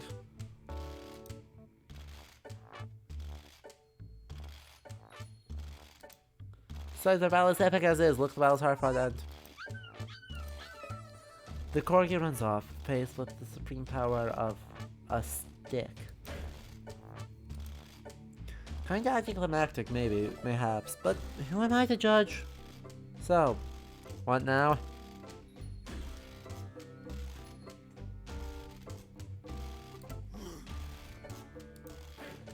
By right of conquest? Oh yes, let's go to the or queen, unsure. Really? Maybe both as a trade. It doesn't seem to make sense if you ask me. When the hero slays evil, all they got is prove how good they are at slaying. Or at least someone fit for administrative tasks like running a country. Wait shit, we've got a meta. We've got meta! Well, this rulership doesn't involve anything boring like administrating, but it's much cooler. See much junk food, the half pipe, magical guardian shark that can fly. And who's doing the actual running of the kingdom? I don't know, maybe the sword. It's magical, it has a degree of political sciences, that'll do. Yes, these are epic adventures indeed. Fucking goat versus corgi. Fight of the century. Disaster has struck. While roaming the endless sea, a sudden party-related accident causes unforeseen complications on your Viking ship. The GPS navigation device installed on all Viking vessels has shorted out. The very gadget responsible for the Vikings' historically established feats of seafaring. Without the soothing tunes of the navigation aid in your ears, you're forced to orientate yourself by the coastline. You have no idea what awaits you there. And worst of all, the meat is running out. Exasperated by the circumstances, you curse your bad luck. And just as you have done so, you spot them. A magnificent golden tower perching above the cliffs. A splendor is unmatched. Oh, sorry. By the unlikeliness of its location. Hmm? Who sails there, a mere Viking? Was it you who just cursed their bad luck?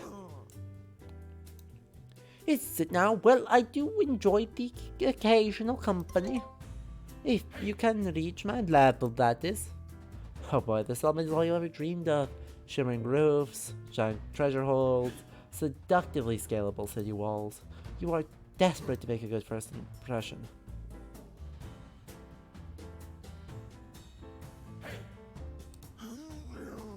I mean, here to plunder, and you gulp heavily. You find it impossible to focus. The village's splendor is just too great. Every surface seems polished and golden, delivering scorching beams of sunlight straight onto your badass Viking scowl. Well, needless to say, I've heard better. But it's too early to give up now. You think to yourself, the first Viking move may not have gone all that great, but you still got a classic array of Viking moves up your stylishly ripped and or non-existent sleeves. I suppose we'll see what you can do, Raid. Command your troops to raid the rich settlement. Oh, you think you can conquer around after that week's showing? Yet soon you feel like you're trying too hard. The village's fearsome aura of indifference sucks all the joy out of pillaging. You find yourself unable to raid without the village's moral support. You just feel silly. I'm expecting more than that, Viking. No matter how much you want to find glory and conquest in battle, you just do not find it within you to commence the raid. The village's wealth and splendor is evident. Yet where to begin? Your situation is not unlike that of a small child in a candy shop, confronted with a dizzying array of delectable delights. Normally, you would formally introduce yourself to the innocent population to induce a moderate climate of terror. You can't even begin to figure out where they all live in this magical place. Feeling out of depth, dear Viking? The village's haughty laughter whips around your face, delivering oh so sweet ridicule. It's normal to feel this way when seeing a truly high-class village, you know. And any other day I wouldn't even bother to entertain such a boorish invader. But I'm feeling rather generous today. Worship me, grovel before the splendor of my city walls, tell me how great I am, and maybe I'll deign to educate you on matters of high-class conflict.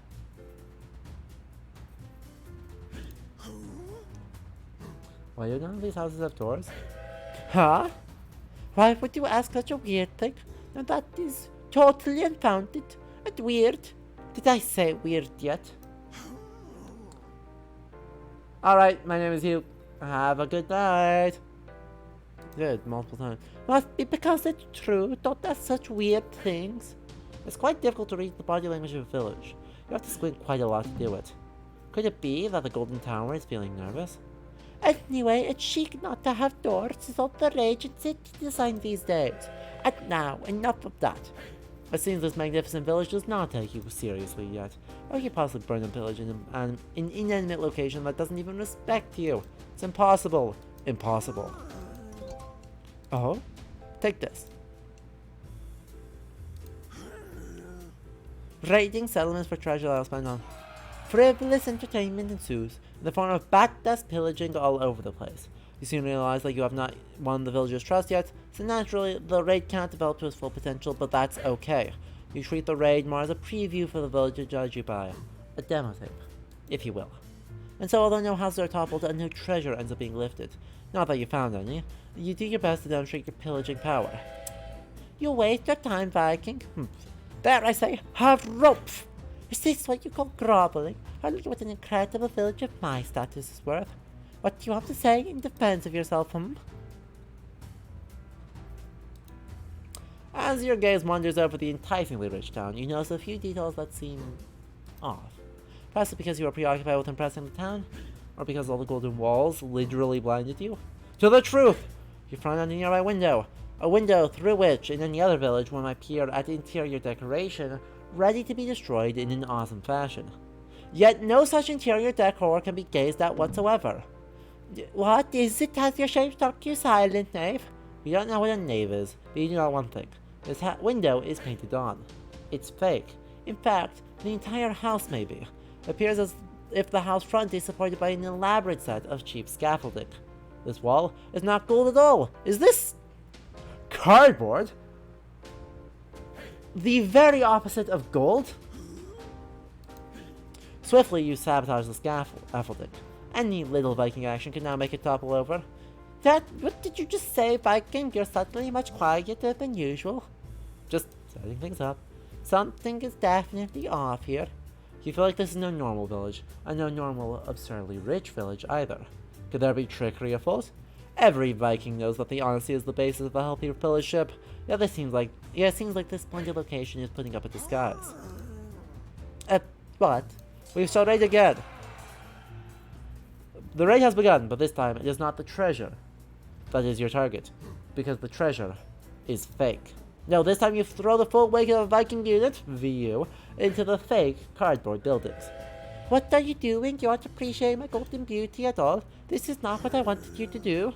This cardboard does not fool me. I don't know what you're talking about. But it is too late. You robbed the cardboard facade of its structural integrity. The gold painted houses wobble and then slowly. No.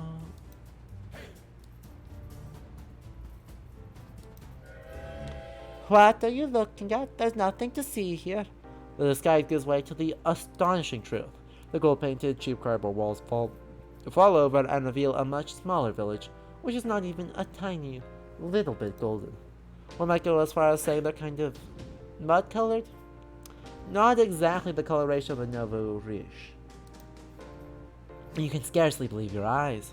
What you thought to be a magnificent, alluring town of great riches was in truth a poor assembly of shacks. Well, isn't that just great for you? Now get out of here.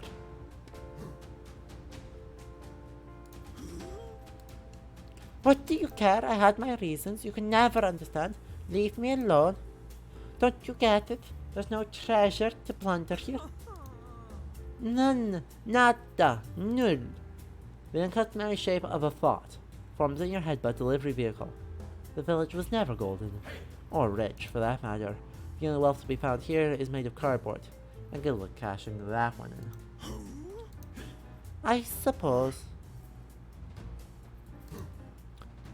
You look at the freshly damasked village like you're really smart. The considerably poorer looking settlement size. Yes, that's what I hoped. I just didn't see any other way to become a rich village, adored and pillaged in equal measure. Not in this economy. It's this darn remote. You're in Uppsala. Wait. This darn remote location? Alright, chat. Nitpick for free. On the map, this is at Uppsala. Uppsala is one of the most important sites in the Viking Age. It's cross-regionally important. And Adam of Braidman talks about there being a giant fuck-off golden temple nestled in the mountains that totally exist at Uppsala. No mountains exist at Uppsala. Not every village has a prime location on the commerce interstate network these days. What do you mean? Sure, Vikings love acquiring gold from other less awesome people, but it's not all there is to pillaging. Cheap housing. Aww. Can we get an aw in the chat? Aren't you pitying me? What? No. I would not have anyone pity on me, no matter how sexy they are. No, go, leave me be. Your Viking actions have revealed a painful truth. Now the village is hard. It's clouded by self-doubt and shame. Plus the smoke from all the burning buildings.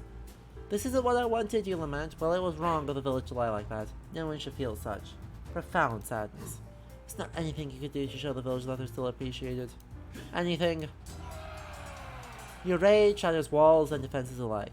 Sudden as a gust of wind and as true as your Viking soul, it wreaks havoc upon the land. What are you doing? Raiding your settlements. But I'm a poor miserable village. There's nothing to plunder. You're wasting your time. Aww.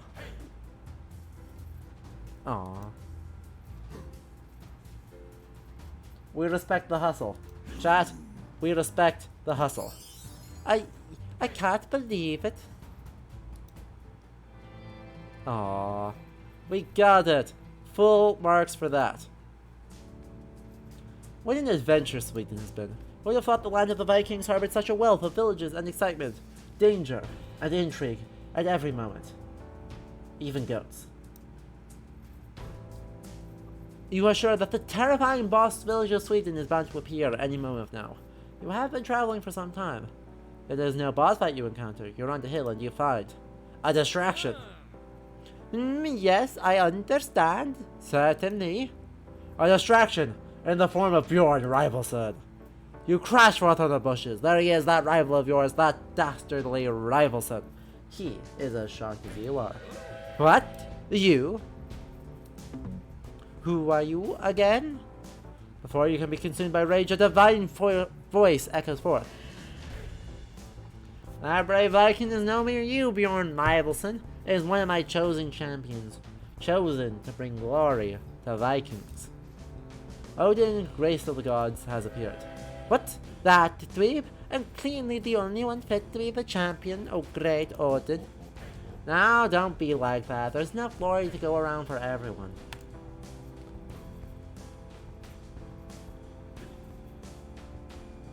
Hey, this is supposed to be a single player game.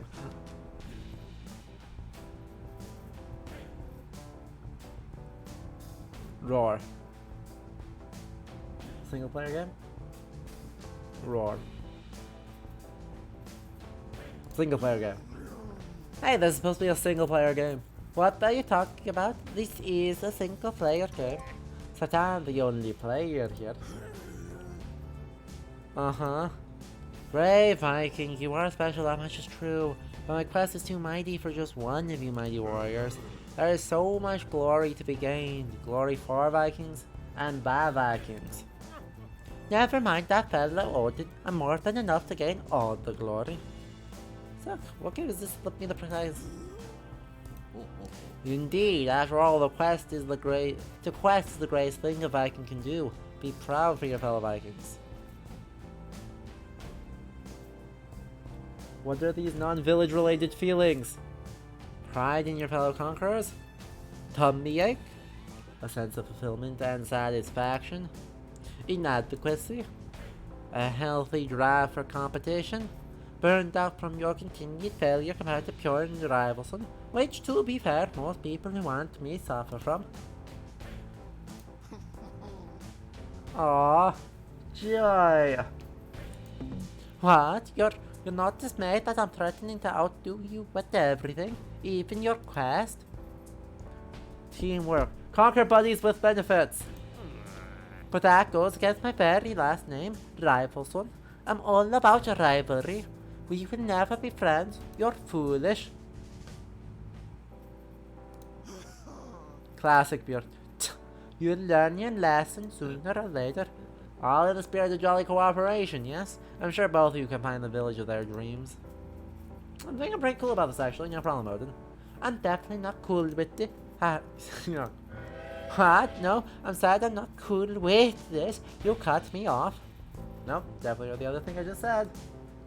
To reiterate, you haven't seen the last of me, rival. Bjorn Rivalson's blasts off at the speed of angry. Surely there is at least one more encounter. At least up ahead. I wish you the best of luck, brave Viking, and do get that along with your fellow Viking, for some of them share the very same quest as you. I'll take it. In my words and such, the almighty lord of the Vikings leaves. It is time to pillage. It is 8:30. That is not Sweden, that is Norway. Why are we raiding Trondheim? It is with moderate surprise and dread. That is not... Bad video game. Bad video game.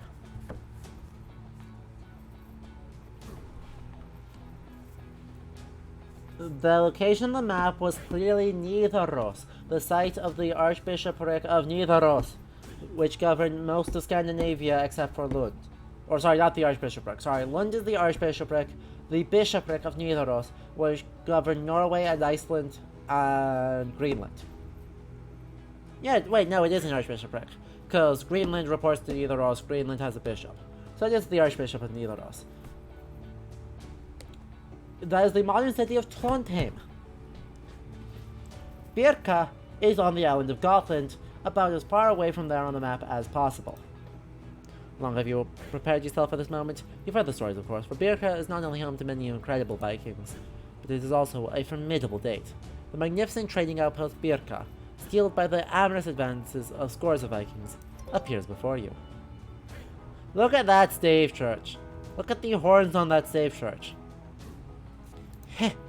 With an obnoxious scoff, the mighty Viking village devalues you immediately. Your fierce advance slows to a crawl.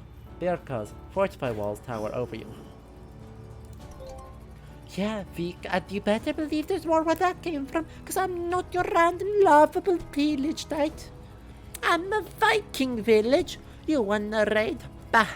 I'm 10 times the Viking you are. I'm boozing and pillaging and drinking with the best of them. Ain't no way into my heart, nah. I'm a stone cold badass. I don't have a heart.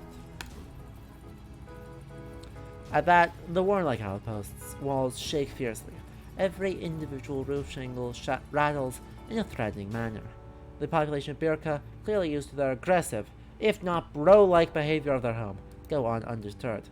The smell of mead and ash fills the area. For once, it does not come from any local Vikings. Nay, it is the town itself, readying gargantuan flagons of mead and an array of custom-made axe houses. Prepare to get village, beautiful Viking, rah! Wait, your village that's also a Viking? That is the most metal thing I've ever heard. Hell yeah, it is. I'm pretty metal myself, actually. And notice the steel gates. I'm really impressed. As you say this, Birka seems taken aback.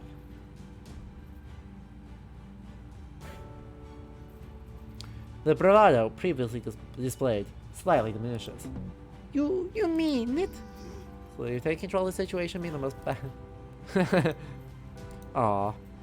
Bah! I have had enough of all this mushy talk. There's not enough Viking action around here. Birka prepares for a Viking action on an epic scale. This entire city rears up to deliver awesome Viking actions, metropolitan style. The dizzying display confuses you greatly. A town doing Viking actions? Why, that is basically unheard of. Now it's going to do that to you? The fear of the unknown creeps into your mind. Yet once there, is wrestled by your drive to succeed. You must face the unknown like a true Viking. Ha! Good. Pillaging is a communal effort after all. What is Birka going to do? You try to ready yourself for this unlikely event. Ready for attacking England! You prepare for Birka to do what any Viking would do.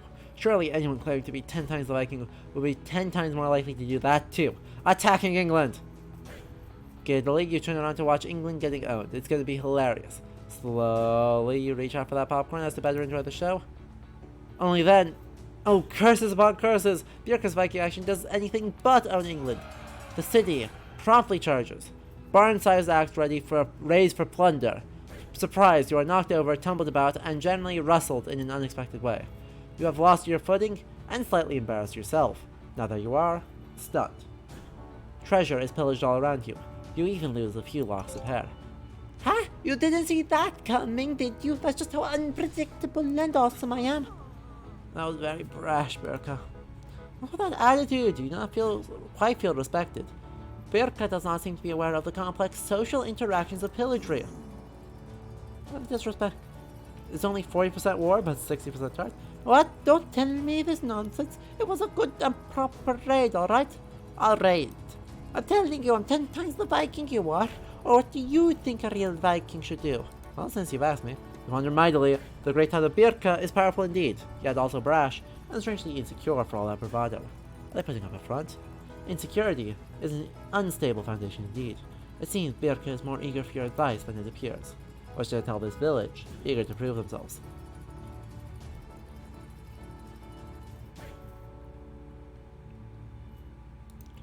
A real Viking knows to praise Odin at every opportunity. What? Now you're messing with me. I was in the middle of a badass raid. How am I supposed to praise Odin at the same time? By taking the time to do so.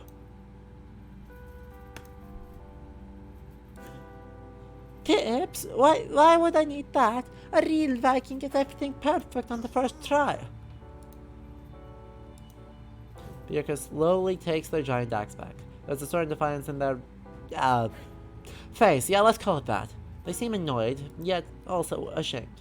Yeah, sure, I totally knew that. I've got my own style, you wouldn't get it. But enough dialogue options, you're just delaying the main show. Nobody wants to see you around, that's all about the talking and more Viking actions. You really wonder if Birka is really taking this advice to heart. I can't get through to this prideful village. There's no time to doubt yourself, another Viking action is coming your way. The whole city rattles and quakes with barely suppressed Viking energy. I'll show you how great the difference between us two is, here I go. Birka dashes forward at the incredible speed of at least 7 towns. How do you react? You ready yourself for Odin being praised on a city-wide scale? Yes! You had suggested Birka to give all Odin a good praise not too long ago. You like to think they took your advice to heart. Hear my words, brave village. And behold, lots of impressive sacrifices for the gods are offered on Birka's roofs. It is an absolute Odin praising extravaganza there all of a sudden. You gave me such good advice, I figured I might as well go get some more. But it's not like I praised Odin because you told me to, right? Don't think otherwise, dork. Whatever, and hear my wise words, Birka. To win the Viking's heart, you should offer easily discernible dialogue options. 4 at most. Let my puddle of wisdom moisturize your parched throat of curiosity. Does that Odin guy also come without those metaphors? Well, but damn, I wish I did. After this latest Viking action, Birka looks upon their work contentedly. There may even be a hint of a smirk on their facade. I got to say, these Viking actions are quite the thrill. I feel so much like a fierce conqueror now. Bring a lot of enthusiasm into it. That was pretty great of me, yeah. You should be thankful. Come on, say thanks. By Thor's boots, Birka is getting quite arrogant and pushy. Why, the emotional and respectful component of Viking raids is missing entirely. Why does Birka feel the need to antagonize like this? This toxic behavior worries you so much. Perhaps it's worthy of being encouraged?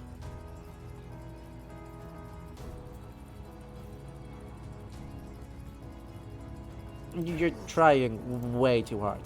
What do you mean? You said these were great Viking actions. A sudden insecurity creeps into mighty Birka's voice. What went wrong? They do not understand. Did I not show enough confidence? I thought being a real Viking is all about being a pompous, dominant loudmouth who never admits they're wrong. Oh, come on, man. That's just what wannabe Vikings do because they can't get doing the real thing. Really? Then on the ancient stone tablet message boards were lying to me. Claim anything on ancient stone tablets. Be a critical consumer of inscriptions. But what should I do then?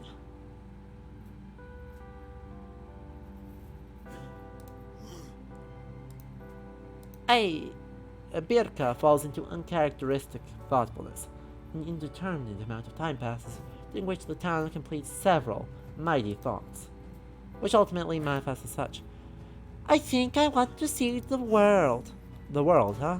I'm a village. I may do incredible Viking things to do, but ultimately I'm an inanimate location where people live. I do people things, like paying taxes, or fleeing from Viking courts, or converting from Christianity in the year 827.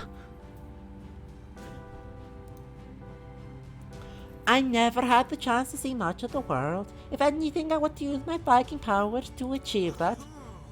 Do you know how? Maybe. I may have an idea. That could be a hint at what Birka wants to do. Some more sagely advice seems prudent. Do you want to try? I don't know. I thought I was doing really well back there, but now I'm not so sure. Have I picked the wrong role models all this time?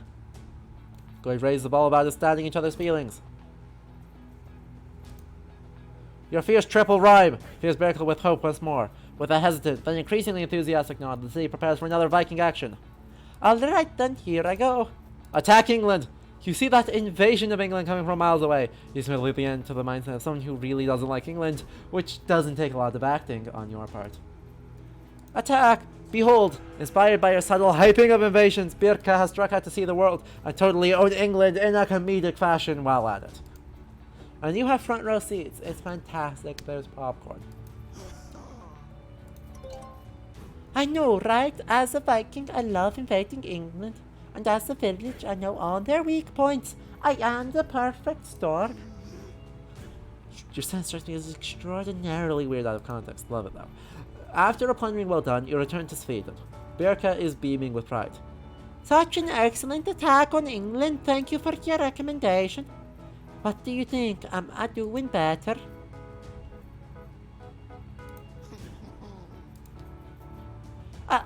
A true Viking? Wow, what an incredible compliment. Of course. Yeah, no big deal. For a brief moment, under all that bragging, and bravado vanishes, if only for a bit. Beneath that tough, chainmail-clad exterior, the town is just overjoyed with their promising Viking career. Yeah. Thanks. That means a lot to me.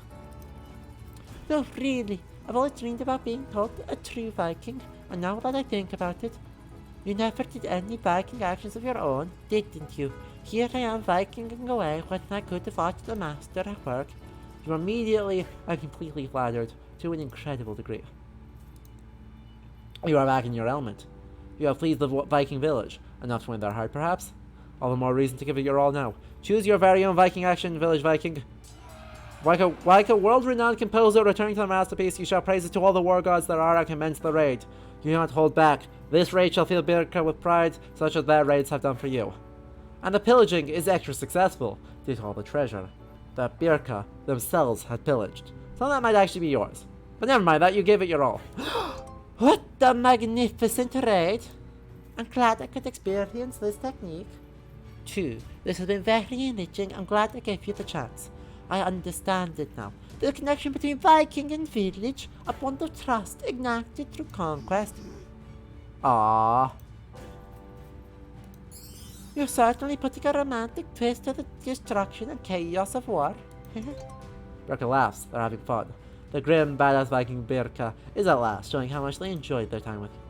Your heart melts instantly. I appreciate all you've done for me, Viking. This was a great encounter and, well, an unexpected flirt. It's the depth. I realize there's so much more I can learn, so much more I want to learn. You have freed my spirit from mere appearances. Now I am ready to seek the truth and realize the Viking I was meant to be. And I have you to thank for it. Begin your quest. What? Now? Right here? Pursue the main quest that is your life. I believe in you, Birka. The entire town stands up. Mighty Birka converts to the fully mobile Viking mode. They release a powerful... And by Viking mode, they mean converting to Christianity. Under the tutelage of Saint Ansgar. In the 820s. They unleash a powerful war cry. Thankfulness and glory alike fill the town. They pick up their city-sized axe and chug a city-sized portion of meat. You're in awe and somewhat weirdly seduced. The world is waiting for me. I shall become an explorer villager, pillaging where I go, doing as I like, because you inspired me, great Viking. I look forward to meeting you in both a tavern or a war zone, both equally romantic. Farewell, Viking. We shall surely meet again. The mighty village leaves. You are filled with a torrent of emotions, but one rules above them all: pride. You have done a great thing today. You have led an aspiring Viking to destiny, and flirted with a cool, if somewhat brash village well at it. Congratulations, Viking. Victory is yours. Soon the clouds part, and the smell of mead permeates the air. Odin himself appears once again. He bears an expression of somber acknowledgement, where you face Birka and emerge wiser and stronger than ever. There's been a great victory, and Odin is here to honor you for it. I am here to honor you for your victory, and I'm slightly miffed the narrator spoiled that. Ah well. Well done, brave Viking, you have grasped the essence of pillaging. I am pleased to see your progress. Conquering Sweden has been no easy feat. Ho ho ho! Conquest means lifelong learning, and you shall continue your quest stronger than ever. Huh? You do. What place are you talking about? You've already proven your worth in France, England, and now Sweden. Where to next? But for a bit, uncharacteristically.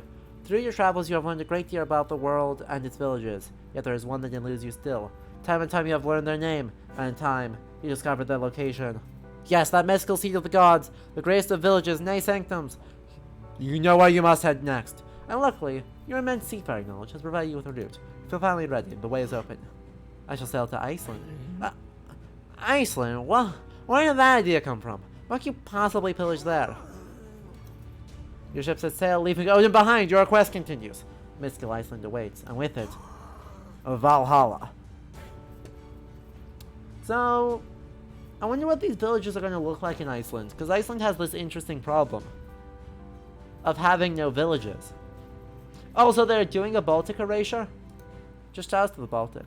Alright, so we're starting in, well, Jökulsárlón, actually. So, let's see.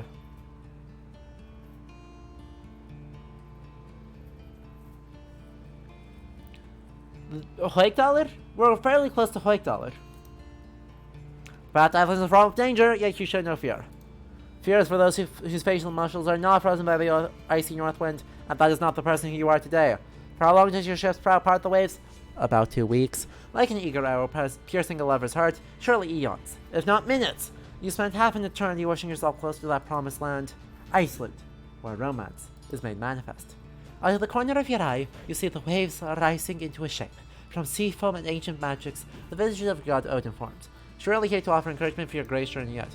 Hey, Viking, I don't think this is a good idea. You should turn back. Yeah, well, normally I would be all about that. You know how much I love Horizon from Moderate Depths, but I figured my quest may be better fulfilled, you know, more land inwards. And indeed, land it is. Shining pillars rise from the ocean, icy cliffs as far as the eye can see stretch beyond those gates.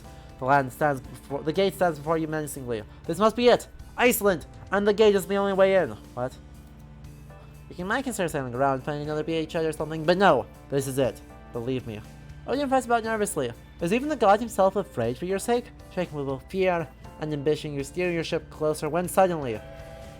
Who dares approach the mystical gates? The gate of light! Rows upon rows of torches and buildings have been set into these massive pillars. Why, this is more of an ancient fortress than a mere supersized door, perhaps even a village. The gate's grace and beauty causes you to blush mightily. By the various northern gods, that gate is so sultry. Yet it is not just nervosity that holds you back, for a mighty dragon guards the gate. Roar! Snarl. By the heavens, it is a fearsome dragon guarding the mystical gate to the realm of ice giants.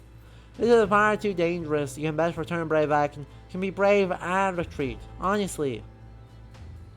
Great and wise Odin has shown his greatness and wiseness once more. Heed your god's advice, foolish Viking. Wiseness? Silence! I am the mighty gate to the forlorn realm, a fortress of unparalleled wealth. None shall pass. Roar. Or my fierce guardian shall crush your bones. It is hard enough gather, worm of frostbane. A compliment. I like the basalt columns. Those exist in Iceland. Proud of it. I ain't pronouncing that correctly. I also call them snuffles. Snuffles! Stop looking at me like that. Away from whence thou camest. Return! The dragon gazes at you apprehensively. It judges you in a fierce, thoroughly prejudiced manner, akin to a particularly spoiled house cat. A house cat which will never ever like you. You gather all your courage. What should you say?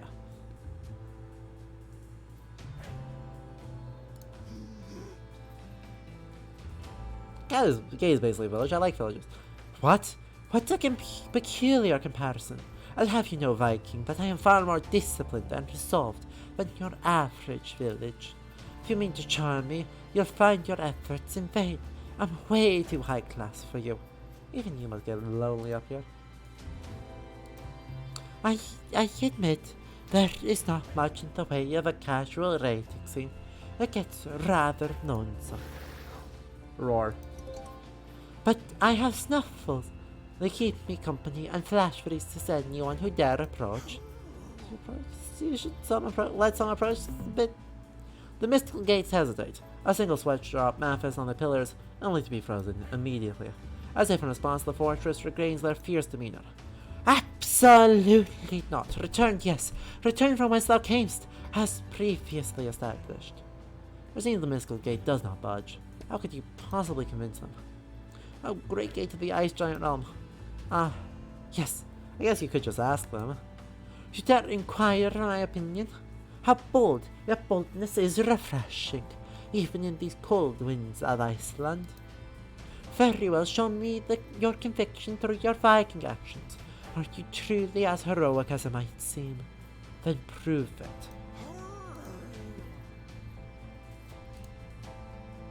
You have been challenged by the gates of Iceland. Your ability to invade England shall prove your mettle once and for all. Under the gate's watchful eye, you handily invade England on the side. Lots of English fortifications are shattered. The gate raises an impressed bridge arc. Great technique, the way you humiliated those island orcs brought great joy to this great fortress. We're calling the English island orcs, because in my wisdom I have transcended beyond self-awareness. Will you let me pass? I think not. You have not thought this icy heart of mine. After all, I did not say your action would allow you to pass, only that I wanted you to show me. I have not granted you your passage, just yet. It pains me to say, yes, it pains me, that you are not worthy to enter the mystical lands. Grr. The imposing dragon glowers like you. They don't appreciate you taking attention away from them, but they do not see it necessary to intervene. Chat? I'm not very good at small talk. That's okay. How about small talk? I guess that's better. I mean, I have no time for chit-chat. I must guard the interest of Iceland, you. Fair enough, I just thought you're a cool village to talk to. Well, you know how it is. But I still really can't let you pass. Owen appears almost silently. He hovers around. He hovers there, looking around suspicious. Right, Viking, you're not trying to get past the gate. Nope, just chatting. Oh, that's cool. Yeah, very cool. He leaves awkwardly. What's that about? I admit my resolve is wavering. It has been long since my last discussion. I have forgotten what it is like to use an indoor voice. I yearn for being pillaged and having my populace terrorized. For I am not just a gate, but also a village. With real village feelings, I read village desires. Love? I mean, impossible. You cannot possibly unfreeze my forlorn heart. Begone, your Viking resolve is too weak. Raid. Got the dragon, fearsome Snuffles intervenes. Icy winds torture you harshly. You get no fires going whatsoever. You don't get to burn down any treasure holes. Shivering, downcast, and sniffling. You return from your wannabe raid, a sad feat to behold. Ah, foolish Viking. You dare raid the stronghold. I told you as much. The lonely heart shall remain encased in ice. The way is closed. They sigh wistfully. They look to Snuffles. The dragon grimace at her snores dismissively. Is this a sign? Viking, you have failed. Despite your insistence, your words were not powerful enough. Your actions have proven disappointing. Iceland does not need another fool who underestimates its dangers. And I do not need a Viking like you. Begone! You are chased off in defeat. You cannot convince the mystical gate to let you pass. Odin's words haunt you. Perhaps you really should have retreated. Were you not ready for Iceland, after all? Don't give up now, Viking. Well, chat. I'm afraid Iceland shall remain a place too impenetrable for us. For we are out of time on today's stream, and so we have no choice but to flee.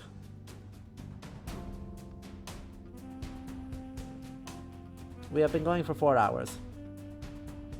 And Iceland is frankly too much to handle. I'm afraid I cannot manage to maintain a decent Icelandic accent. Certainly that was not it. But the game is on sale right now. As celebrating launch, it is 10% off. So, I don't know. I guess if you liked it, go for that. Otherwise, I hope you've enjoyed this something or other. As always, thanks to our patrons, Raptorus77, Leander Tucker, Geo Anomaly, Angus Mole, Aiden Frost, Chris J, and Andy Berg. If you want to support the channel, head over to patreon.com/LudoHistory. and do that. As you can tell, we do a wide variety of games. We stream 3 times a week, doing a mix of the hottest new releases, i.e. God of War, and the Assassin's Creed Valhalla Dawn of Ragnarok when that comes out, and silly indie games that actually do interesting things. Some of them are incredible, like yesterday's stream. Some of them are goofy, like today's stream. This was a time. I'm glad I had alcohol. And remember, you all got it for free. We'll come up with some other community challenge to spend all the channel points on someone else. But this was good fun. Thank you all for joining. Our next stream will be Friday, when we are back with God of War. I'm meeting up with friends tomorrow, so there will be no stream. So, I hope you all will enjoy your week. And we will catch you next time for much more serious Viking discussions, which will be also good fun, but in a very different way. Until then, I hope you have a good night, and I'll see you later. Alright? Bye! Want to choose games to stream, Marginalia, or support the game? Yes, you can follow the link. If you are watching the Twitch VOD, you can follow the link, or check out the description for the Patreon, and the Discord, and all that jazz. Anyway, I hope you all have a lovely night, and I hope you all enjoy your weeks.